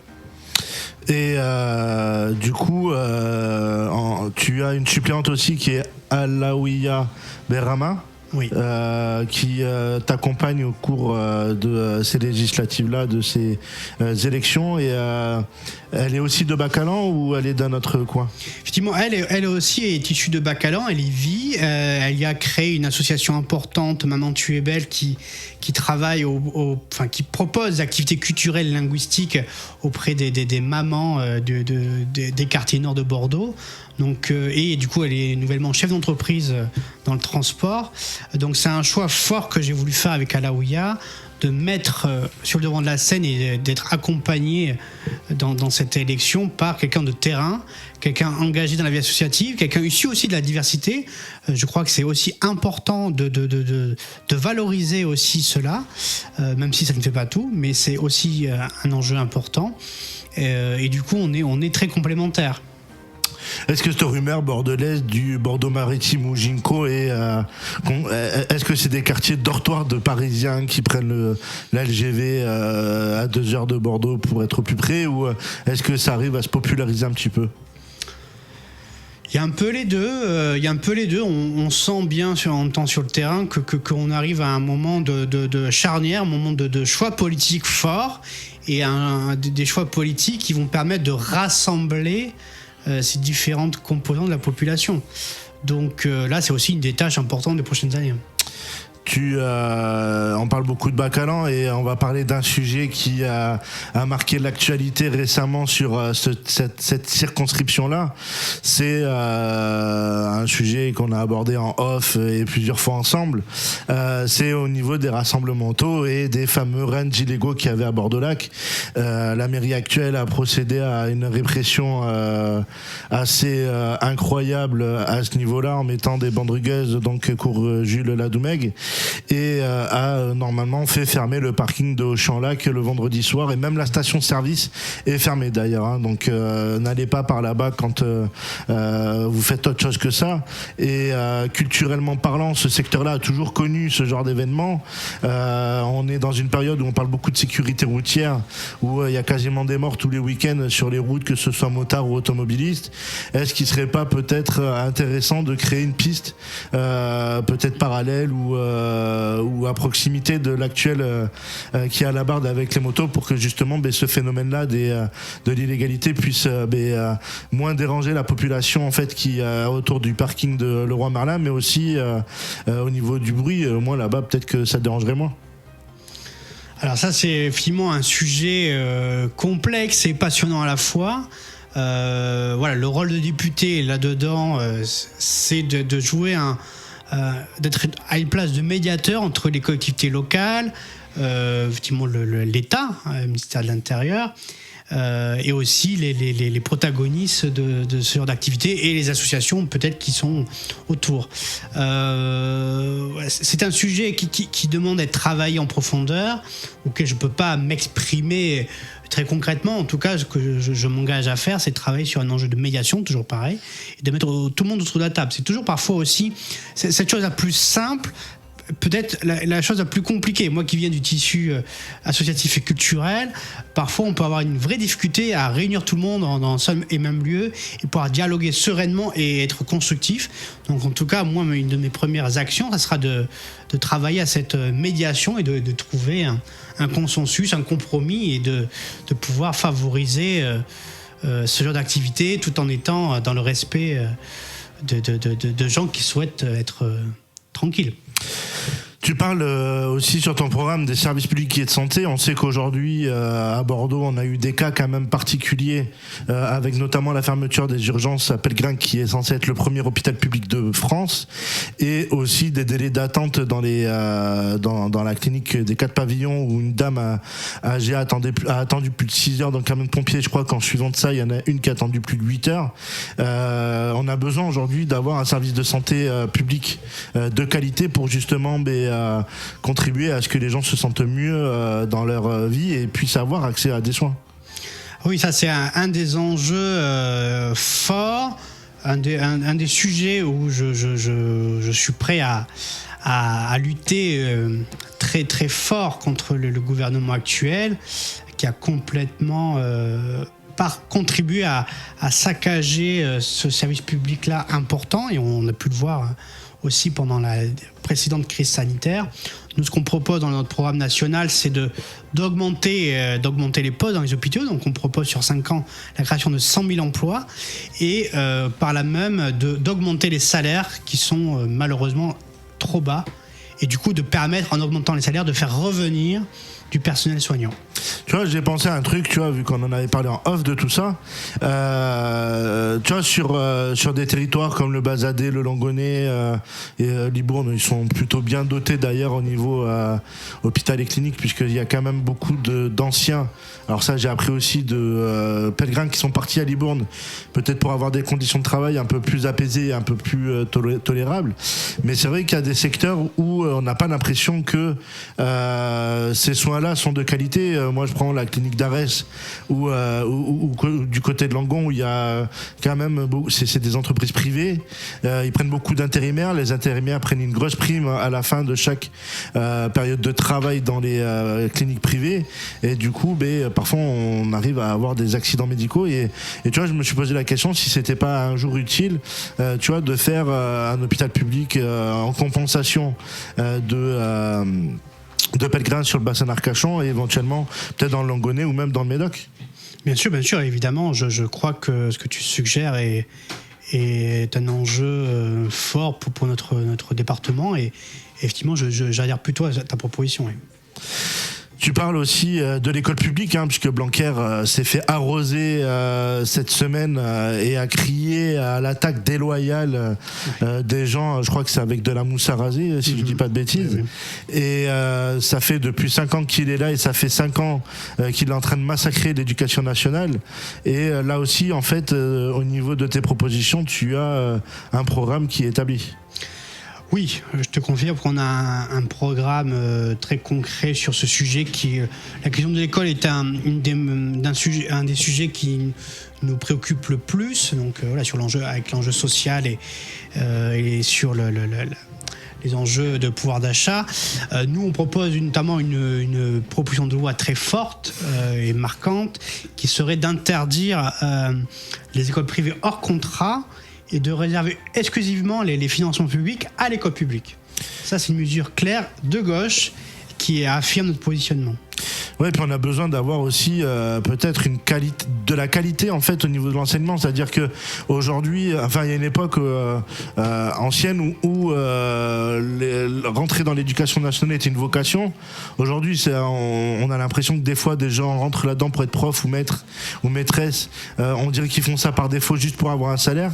Peut-être qu'il faudrait recréer aussi ce besoin et cette envie d'aller faire de l'instruction au niveau des élèves. Oui, complètement, mais déjà, il faut recruter plus massivement des enseignants pour réduire les effectifs des classes. C'est un des enjeux là qu'on avait travaillé depuis de nombreux mois, mais aussi qui m'apparaît, moi, sur cette campagne de terrain que j'effectue depuis plusieurs semaines. C'est que vraiment, certaines classes dans certaines écoles sont saturées avec plus d'une trentaine d'élèves. Et ça, c'est pas possible. Il faut qu'on recrute plus fortement, qu'on accompagne aussi plus fortement dans la formation les enseignants, parce que depuis plusieurs années, on a assisté à quelque chose qui s'est complètement dégradé dans la formation des enseignants depuis Sarkozy. Ça n'a fait que se poursuivre. Donc il est temps de remettre une formation importante auprès des enseignants et recruter plus fortement. Et tu parles aussi de l'agriculture. Il y a eu une période où autour de Bordeaux, en fait, il y avait plus de 300 maraîchers qui étaient en capacité de nourrir la ville. Aujourd'hui, je crois qu'ils sont plus que 30 ou 40. Il y en a beaucoup qui ont été expulsés, notamment avec la création du golf au niveau de Villeneuve-d'Ornon. On a aussi besoin de retrouver une autonomie alimentaire au niveau local, mais aussi au niveau régional. Oui, alors ça c'est un enjeu. Alors on en parlait tout à l'heure. Effectivement, je crois qu'il faut beaucoup plus sensibiliser les citoyens dans la prise d'initiatives locales et aussi du coup s'appuyer, parce qu'il y a quand même d'initiatives importantes dans les quartiers, soit auprès des associations qui sont montées, ou dans les régies de quartier aussi, qui est un vivier important dans les quartiers nord de Bordeaux, pour faire émerger sur la place publique et chez les particuliers les exemples de jardins partagés, de création de compost, voilà, ce genre d'initiatives qui peuvent permettre effectivement de travailler sur les questions d'écologie, d'agriculture et d'alimentation saine et pour tous. Tu parles aussi des retraites, avec notamment le départ à la retraite à 60 ans. C'est vrai qu'avec la période actuelle où on nous propose 65 ans, c'est énorme. Et aucune pension ne sera inférieure au SMIC. Ça aussi, c'est une nécessité. Voilà, tout à fait. Donc là, tu as très bien résumé. C'est un enjeu aussi fort sur lequel on s'engage. Certains partenaires de gauche sont plutôt proches de nos idées. Il est inadmissible, et du coup là on est vraiment vent debout contre la proposition d'Emmanuel Macron et son gouvernement de pousser les gens à prendre la retraite à partir de 65 ans. Ce n'est pas possible. Il faut lutter vraiment pour travailler à une nouvelle loi sur les retraites et que nos aînés puissent partir dès 60 ans. Il y a un résultat que je suis en train de lire là, qui vient de tomber, puisqu'il y a eu la nuit des solidarités qui a été proposée par la mairie de Bordeaux, avec les associations qui ont coopéré avec la mairie pour faire le recensement des personnes qui étaient à la rue. Et la ville, donc l'opération doit permettre de mieux ajuster les moyens de lutte. Après Paris, première ville à avoir utilisé cette méthode de recensement en 2018, Bordeaux a mobilisé le 20 janvier dernier 450 bénévoles, 619 volontaires et 165 agents pour aller à la rencontre de personnes sans abri dans la rue, dans les campagnes de fortune. Le résultat de cette opération vient d'être publié par le comité scientifique associant l'INSEE, des chercheurs en sociologie et les services de la ville. On en retient que les rues, les campements et les bidonvilles de Bordeaux sont les lieux de vie aux conditions particulièrement dégradées de personnes plutôt jeunes, relève Pierre Urmic, maire de Bordeaux. En introduction de cette publication, on en retient que plus de 20% des personnes vivant dans ces conditions sont mineurs et que ces mineurs vivent très majoritairement en famille. On en retient que la plupart des personnes que nous avons rencontrées en bidonville travaillent de manière déclarée ou informelle.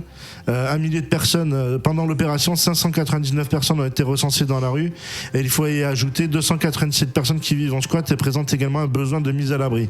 La population est relativement jeune, 69% des personnes sans abri rencontrées dans les rues ont entre 25 et 55 ans. Dans les campements, la tranche d'âge est de 25 à 55 ans. Il est la plus représentée, mais on relève aussi 27% de mineurs. Ces jeunes gens et familles sont majoritairement des ressortissants de l'Union européenne. Au total, 36% des femmes et 25% des hommes sans abri en moins de 25 ans, qui reste un âge pivot pour de nombreuses politiques publiques. Le travail déclaré est la source la plus citée, et toi, Bordeaux-Nord, tu es concerné puisque tu as énormément de camps autour de Bordeaux-Lac. Oui. Comment tu peux essayer, ou toi en tant que si tu arrives à être député, lutter contre cette précarité immense? Toujours pareil, il faut. Enfin, moi, sur cette campagne, je m'affirme comme un député de la vie quotidienne, un député que j'espère être dans quelques jours. Il faut vraiment être sur le terrain, être dans la médiation en permanence, accompagner les associations. Il faut vraiment s'appuyer là-dessus et du coup faire remonter en national vraiment les enjeux des territoires. Il y a une précarité immense, et alors là c'est un autre sujet parce que ça vient de tomber, c'est tout juste, c'est tout frais, hein, ça a été publié tout à l'heure. Il y a le Parti socialiste, dis donc, qui est contraint par la justice de valider l'accord par une convention nationale sous 30 jours avec la NUPES, donc ça veut dire qu'ils n'ont même pas encore été, ou ils se sont pas encore mis forcément en accord en fait. Oui, c'est des montages compliqués qui ont été faits dans la va-vite. Effectivement, il y a des choses qui ne sont pas complètement dans les clous. C'est un peu compliqué quand même cette politique-là pour mais permettre aux gens peut-être d'y voir plus clair face à ce qu'ils peuvent voter ou ce qu'ils auraient envie de voter. Oui, effectivement, le système français mériterait un sacré coup de balai pour rendre plus audible auprès de la population ces enjeux-là et pour aussi inciter les gens à les voter. Donc effectivement, là, il y a une cacophonie qui est pas simple quand on s'y attarde pas, qui est pas simple à comprendre pour tout le monde. Oui. C'est un petit peu compliqué et tu vois, tout à l'heure il parlait encore de l'abstention pour ces élections, donc déjà que la dernière fois au niveau des législatives c'était des records d'abstention qui avaient été notés, là on reprend et on repart avec cette même perspective. Est-ce que les gens, comment on peut faire revenir les gens en politique et peut-être les intéresser à la politique selon toi? Alors là, c'est un sujet qui me parle parce que moi, je viens de la société civile, je viens de l'associatif et j'étais investi dans les coulisses politiques pendant très longtemps et du coup, je me présente pour la première fois au suffrage universel. C'est sûr que les partis politiques de gauche comme de droite, je crois, se sont trop technocratisés et se sont éloignés de la vraie vie. Donc il est important que tous les partis, et bon, évidemment la gauche en premier lieu, mais aussi même la droite, retrouvent cet ancrage sur le terrain. Et pour la gauche, j'encourage vraiment à travailler sur les enjeux d'éducation populaire. Et vraiment aussi, je crois que ce qui a éloigné les citoyens des partis politiques et de la vie politique en général, c'est aussi ce sentiment, parce qu'on parle beaucoup de l'enjeu de la démocratie participative, mais en fait, on fait beaucoup de réunions, que ce soit politiques, que ce soit au niveau des collectivités locales, et souvent, les paroles des citoyens sont pas prises en compte, donc ça reste dans un tiroir. Et je crois qu'au fur et à mesure des années, les citoyens se sont rendus compte et se sont lassés de ça. Donc il est important de retrouver un dialogue serein, un dialogue concret, de nouer de vraies relations avec les associations et les syndicats. Les syndicats ont beaucoup fait depuis l'après-guerre dans notre société. Et maintenant, il y a un creux quand même. Depuis 10 ans, il y a un creux. Il y a un creux. Il est important de retrouver ce lien-là. Il va falloir que une nouvelle génération d'élus, que j'espère incarner prochainement, retrouve cette vitalité-là qui a fait la grande histoire de notre vie politique. Oui, parce qu'il y a un creux en ce moment. C'est vrai que les syndicats sont pas forcément écoutés. Ouais. C'est la CFDT qui est en tête pour l'instant au niveau des entreprises. Donc c'est quand même un syndicat qui est libéral et qui est à l'écoute du gouvernement, plus peut-être que des salariés. La CGT perd un peu de terrain, mais c'est compliqué pour eux aussi d'exister. Le syndicat Sud solidaire reste aussi un peu en marge des négociations. FO, on n'entend plus trop parler dans les médias non plus. Il faut que peut-être aussi les syndicats retrouvent une espèce de crédibilité où vraiment ils vont à la rencontre des salariés et essayent de les défendre le plus possible face à une politique ultralibérale du patronat, du 440, mais aussi des petits patrons et des TPE, pour justement contribuer à ce que les gens se sentent en sécurité sur leur emploi. Oui, bah ça, je te rejoins parfaitement. Après, je serais peut-être un peu moins dur avec toi, que toi sur les syndicats, parce que je me souviens, il y a encore quelques mois, notamment je pense à la CGT, qui a pas mal mobilisé contre certaines propositions de loi d'Emmanuel Macron, et qui a réussi à le faire stopper dans certaines avancées vraiment très très libérales. Donc effectivement, le syndicalisme a perdu de son poids en France, mais il est encore là. Et je crois qu'il faut aussi effectivement que les nouveaux élus qui arrivent à l'Assemblée nationale et dans les collectivités locales renouent un dialogue serein et soient beaucoup plus à l'écoute. Ouais, parce que là, il y a les enjeux sur la retraite, sur les personnes en situation de précarité immense aussi. Oui. On a vu que Elisabeth Borne allait faire front pour les allocations chômage, avec notamment une multiplication des contrôles de Pôle emploi. Donc il y a pour l'instant le taux de chômage qui s'est relevé, ce qui paraît logique puisque on est en période électorale électorale et peut-être que on a demandé à Pôle emploi de mettre les freins pour éviter justement de multiplier les radiations, mais je crois que rien que en Nouvelle-Aquitaine, on est à plus de 300 000 radiations depuis la création de ces contrôles au niveau de Pôle emploi.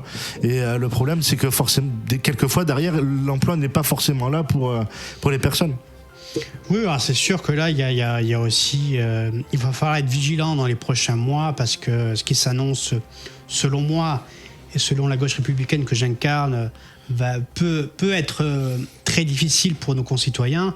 Donc il est important que la gauche soit forte à l'Assemblée nationale pour contrebalancer ce qui va être mis en place par le gouvernement d'Emmanuel Macron. Et évidemment, oui, je te rejoins. Et donc il y a aussi un grand sujet autour de l'emploi qu'il faut re-questionner, réinventer. Car effectivement, ces dernières années, on peut observer qu'il y a vraiment ce qu'on appelle encore Pôle emploi n'est plus vraiment, je ne sais pas s'il a déjà été, n'est plus vraiment apte à accompagner les gens qui cherchent une nouvelle orientation ou un nouvel emploi ou un premier emploi. Oui, parce que dans les personnes qui se sortent en fait aussi de Pôle emploi et qui sont radiées, il y a aussi une génération 18-25 qui ne se voit pas être aidée par Pôle emploi et qui du coup décide de ne plus recevoir l'allocation chômage et essaye de trouver des emplois tant bien que mal et comme ils peuvent en fait. Il y a aussi ceux qui sont aux minima sociaux depuis de nombreuses années qui vont potentiellement se faire sanctionner. Et voilà, aujourd'hui on a beaucoup parlé de social et on a fait un gros tour de l'actualité, et c'est vrai que quand on voit les perspectives à venir, notamment on parlait d'écologie sanction, mais ces personnes précaires se retrouvent coincées avec cette écologie sanction. Ils sont mis à la marge de la société, ils sont exclus des centres-villes, ils se retrouvent dans les campagnes rurales où on peut encore à peu près se loger pour l'instant. Ouais, mais bon, pour combien de temps ? Et puis en plus tout est centralisé sur les métropoles aujourd'hui dans les régions, donc ce qui fait qu'on en oublie aussi le monde rural qu'il y a autour. Ça effectivement c'est un sujet qui est assez inquiétant, notamment aussi par rapport à ce que tu dis, je pense aussi à la précarisation de beaucoup d'emplois, parce qu'il y a quand même beaucoup de gens qui sont sortis des statistiques Pôle emploi mais qui ont créé de petites auto-entreprises et qui souvent ne s'y retrouvent pas à la fin du mois. Donc ça aussi, on en parle peu, mais la précarisation des emplois est un enjeu colossal. Mais l'auto-entrepreneuriat, ça a été un piège en fait, parce que on nous dit première année, deuxième année, on paye pas forcément d'impôts en fait sur ce que l'on gagne, et à la troisième année, il y a tous les impôts et toutes les taxes qui tombent, et c'est là où en fait les auto-entreprises se retrouvent dans la panade, puisque forcément certains ont investi pour pouvoir travailler dans du matériel ou dans des produits, et se retrouvent en fait avec la corde au cou au bout de ces 3 ans. Il n'y a pas une protection malheureusement adéquate pour les auto-entrepreneurs style chômage ou RSA, puisqu'ils n'y ont pas droit en plus, donc ce qui fait que ça les précarise énormément et qu'ils vivent avec une menace permanente, quoi. Ah oui, c'est ça. Donc là, ça c'est un des enjeux auxquels moi je m'attaquerai, et tout mon groupe à l'Assemblée nationale, parce qu'on espère fortement avoir un groupe gauche républicaine à l'Assemblée nationale. Oui, ça c'est un enjeu qu'il va falloir travailler, faire des propositions de loi pour vraiment réinventer un modèle de l'emploi et un modèle social, tout simplement. C'est un peu comme pour l'ubérisation d'ailleurs. L'ubérisation, c'est une forme de précarisation de la société au niveau de l'emploi. Exactement. On voit effectivement tout dans nos villes et particulièrement à Bordeaux, ces pauvres livreurs, notamment Uber Eats ou Deliveroo, qui ravagent toute la journée et parfois toutes les nuits pour gagner une misère. C'est pas une solution pérenne du tout. D'où le fait de faire un clin d'œil à Bluebeard qui était passé par ici, qui eux appliquent une politique éthique. Blackbird, ouais, voilà, toi tu le dis bien. T'es so angry. J'ai téléchargé l'application, j'ai pas encore eu l'occasion de commander chez eux. Mais en tout cas, j'ai téléchargé l'application et j'en parle beaucoup à mes amis bordelais en tout cas. Ouais, Blackbird qui essaye d'être le plus éthique possible au niveau déjà des restaurants chez lesquels ils vont servir, et d'être le plus éthique possible aussi envers les gens qui le servent, en essayant de réduire les coûts aussi, puisque ils essayent de ne pas prendre de pourcentage sur les commandes qui sont passées à travers les restaurants. Ils se font financer que par les restaurants. si je dis pas de bêtises. Et il est 19h45, on va se faire une petite pause musicale et puis ensuite on va revenir sur la Wanted Radio pour se dire gentiment au revoir sur ce 17-19.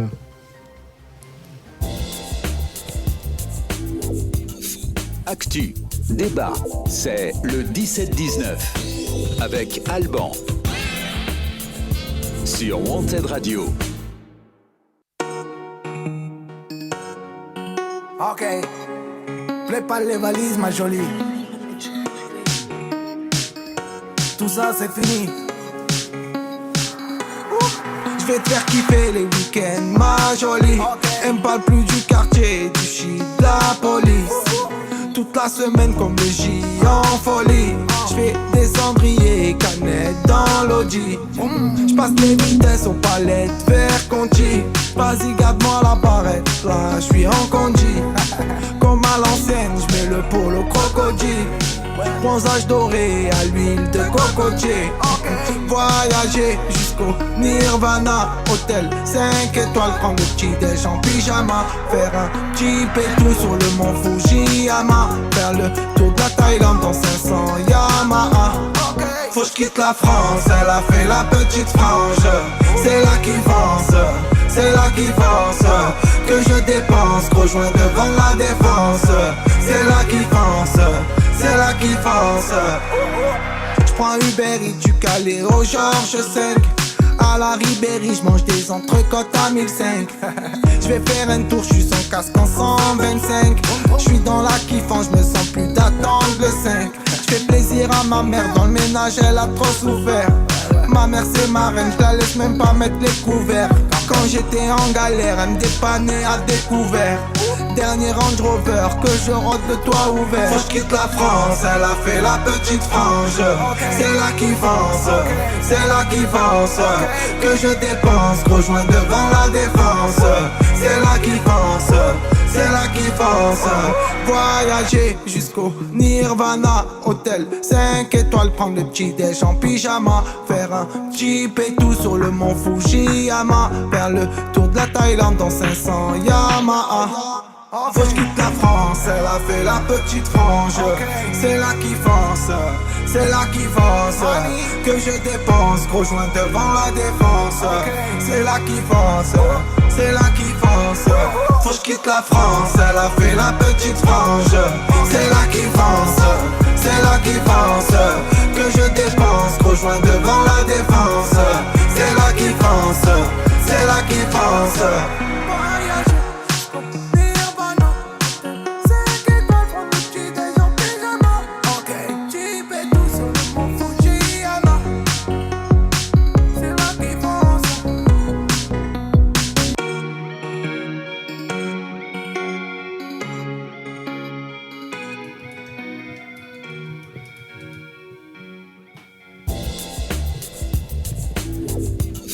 Actu, débat, c'est le 17-19 avec Alban sur Wanted Radio. Et oui, c'est la fin de ce 17-19 sur la Wanted Radio en ce mercredi 8 juin avec Damien Thomas qui est venu à notre rencontre et on te remercie d'être venu. Merci. On a bien papoté politique et social, je trouve, aujourd'hui. C'était formidable. Donc, oui. On va se retrouver, nous, dans 15 jours pour la dernière émission de la saison. Ouais, la dernière émission de la saison. On va se faire chier le mercredi après. Et après, il y aura d'autres annonces qui seront faites bientôt sur Wanted Radio. Je pense que cet été, on sera un peu aussi occupé. Ouais, je pense aussi. Hein ? N'est-ce pas ? Voilà. On vous dit rien pour l'instant, mais bientôt, ça va venir les infos. Bientôt. C'est une grosse surprise. Voilà. Qu'est-ce qu'il y a de prévu pour vendredi, du coup Alors, vendredi, il y a pareil, pour la plupart des émissions, on arrive sur la fin de la saison.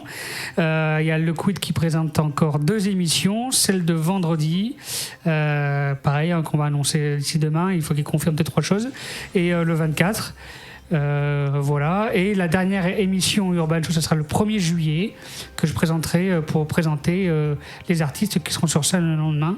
Voilà. Ouais, du côté du fiacre, c'est ça ? C'est ça. Il y aura Fast, Ansa, PTS, Mr. Jack, et il y aura qui d'autre avec DJ Steady. Et du coup, c'est où? C'est le Fiacre? C'est au Fiacre à partir de 20h30 le samedi 2 juillet. Et on va en reparler sur les réseaux de Wanted Radio. Eh ben écoute, on en reparlera. Damien Thomas, je te remercie encore d'être venu sur la Wanted Radio pour nous parler de ton programme. On te souhaite, on souhaite pas le bonheur parce qu'après ça porte malheur. Donc on te souhaite une bonne fin de campagne surtout. Merci beaucoup, merci de votre invitation. Eh ben, avec plaisir. Et puis voilà, on se retrouve dans 15 jours pour un nouveau Wanted sur la Wanted Radio, un nouveau 17-19. Et puis vous verrez qu'on essaiera de faire en sorte d'avoir beaucoup de sujets sociaux autour de nous. Puis je crois qu'on aura passé le premier tour des élections en plus. Donc du coup, on pourra en parler certainement ici à la radio. Voilà, et restez connectés sur la page Facebook du 17-19, même de Insta. Peut-être qu'on fera un petit live peut-être hors saison ensemble, pourquoi pas, pour faire un peu le bilan de la saison. Exact. Qu'est-ce que t'en penses? C'est une bonne idée. Voilà, allez, restez connectés là sur wantedradio.fr. À très bientôt.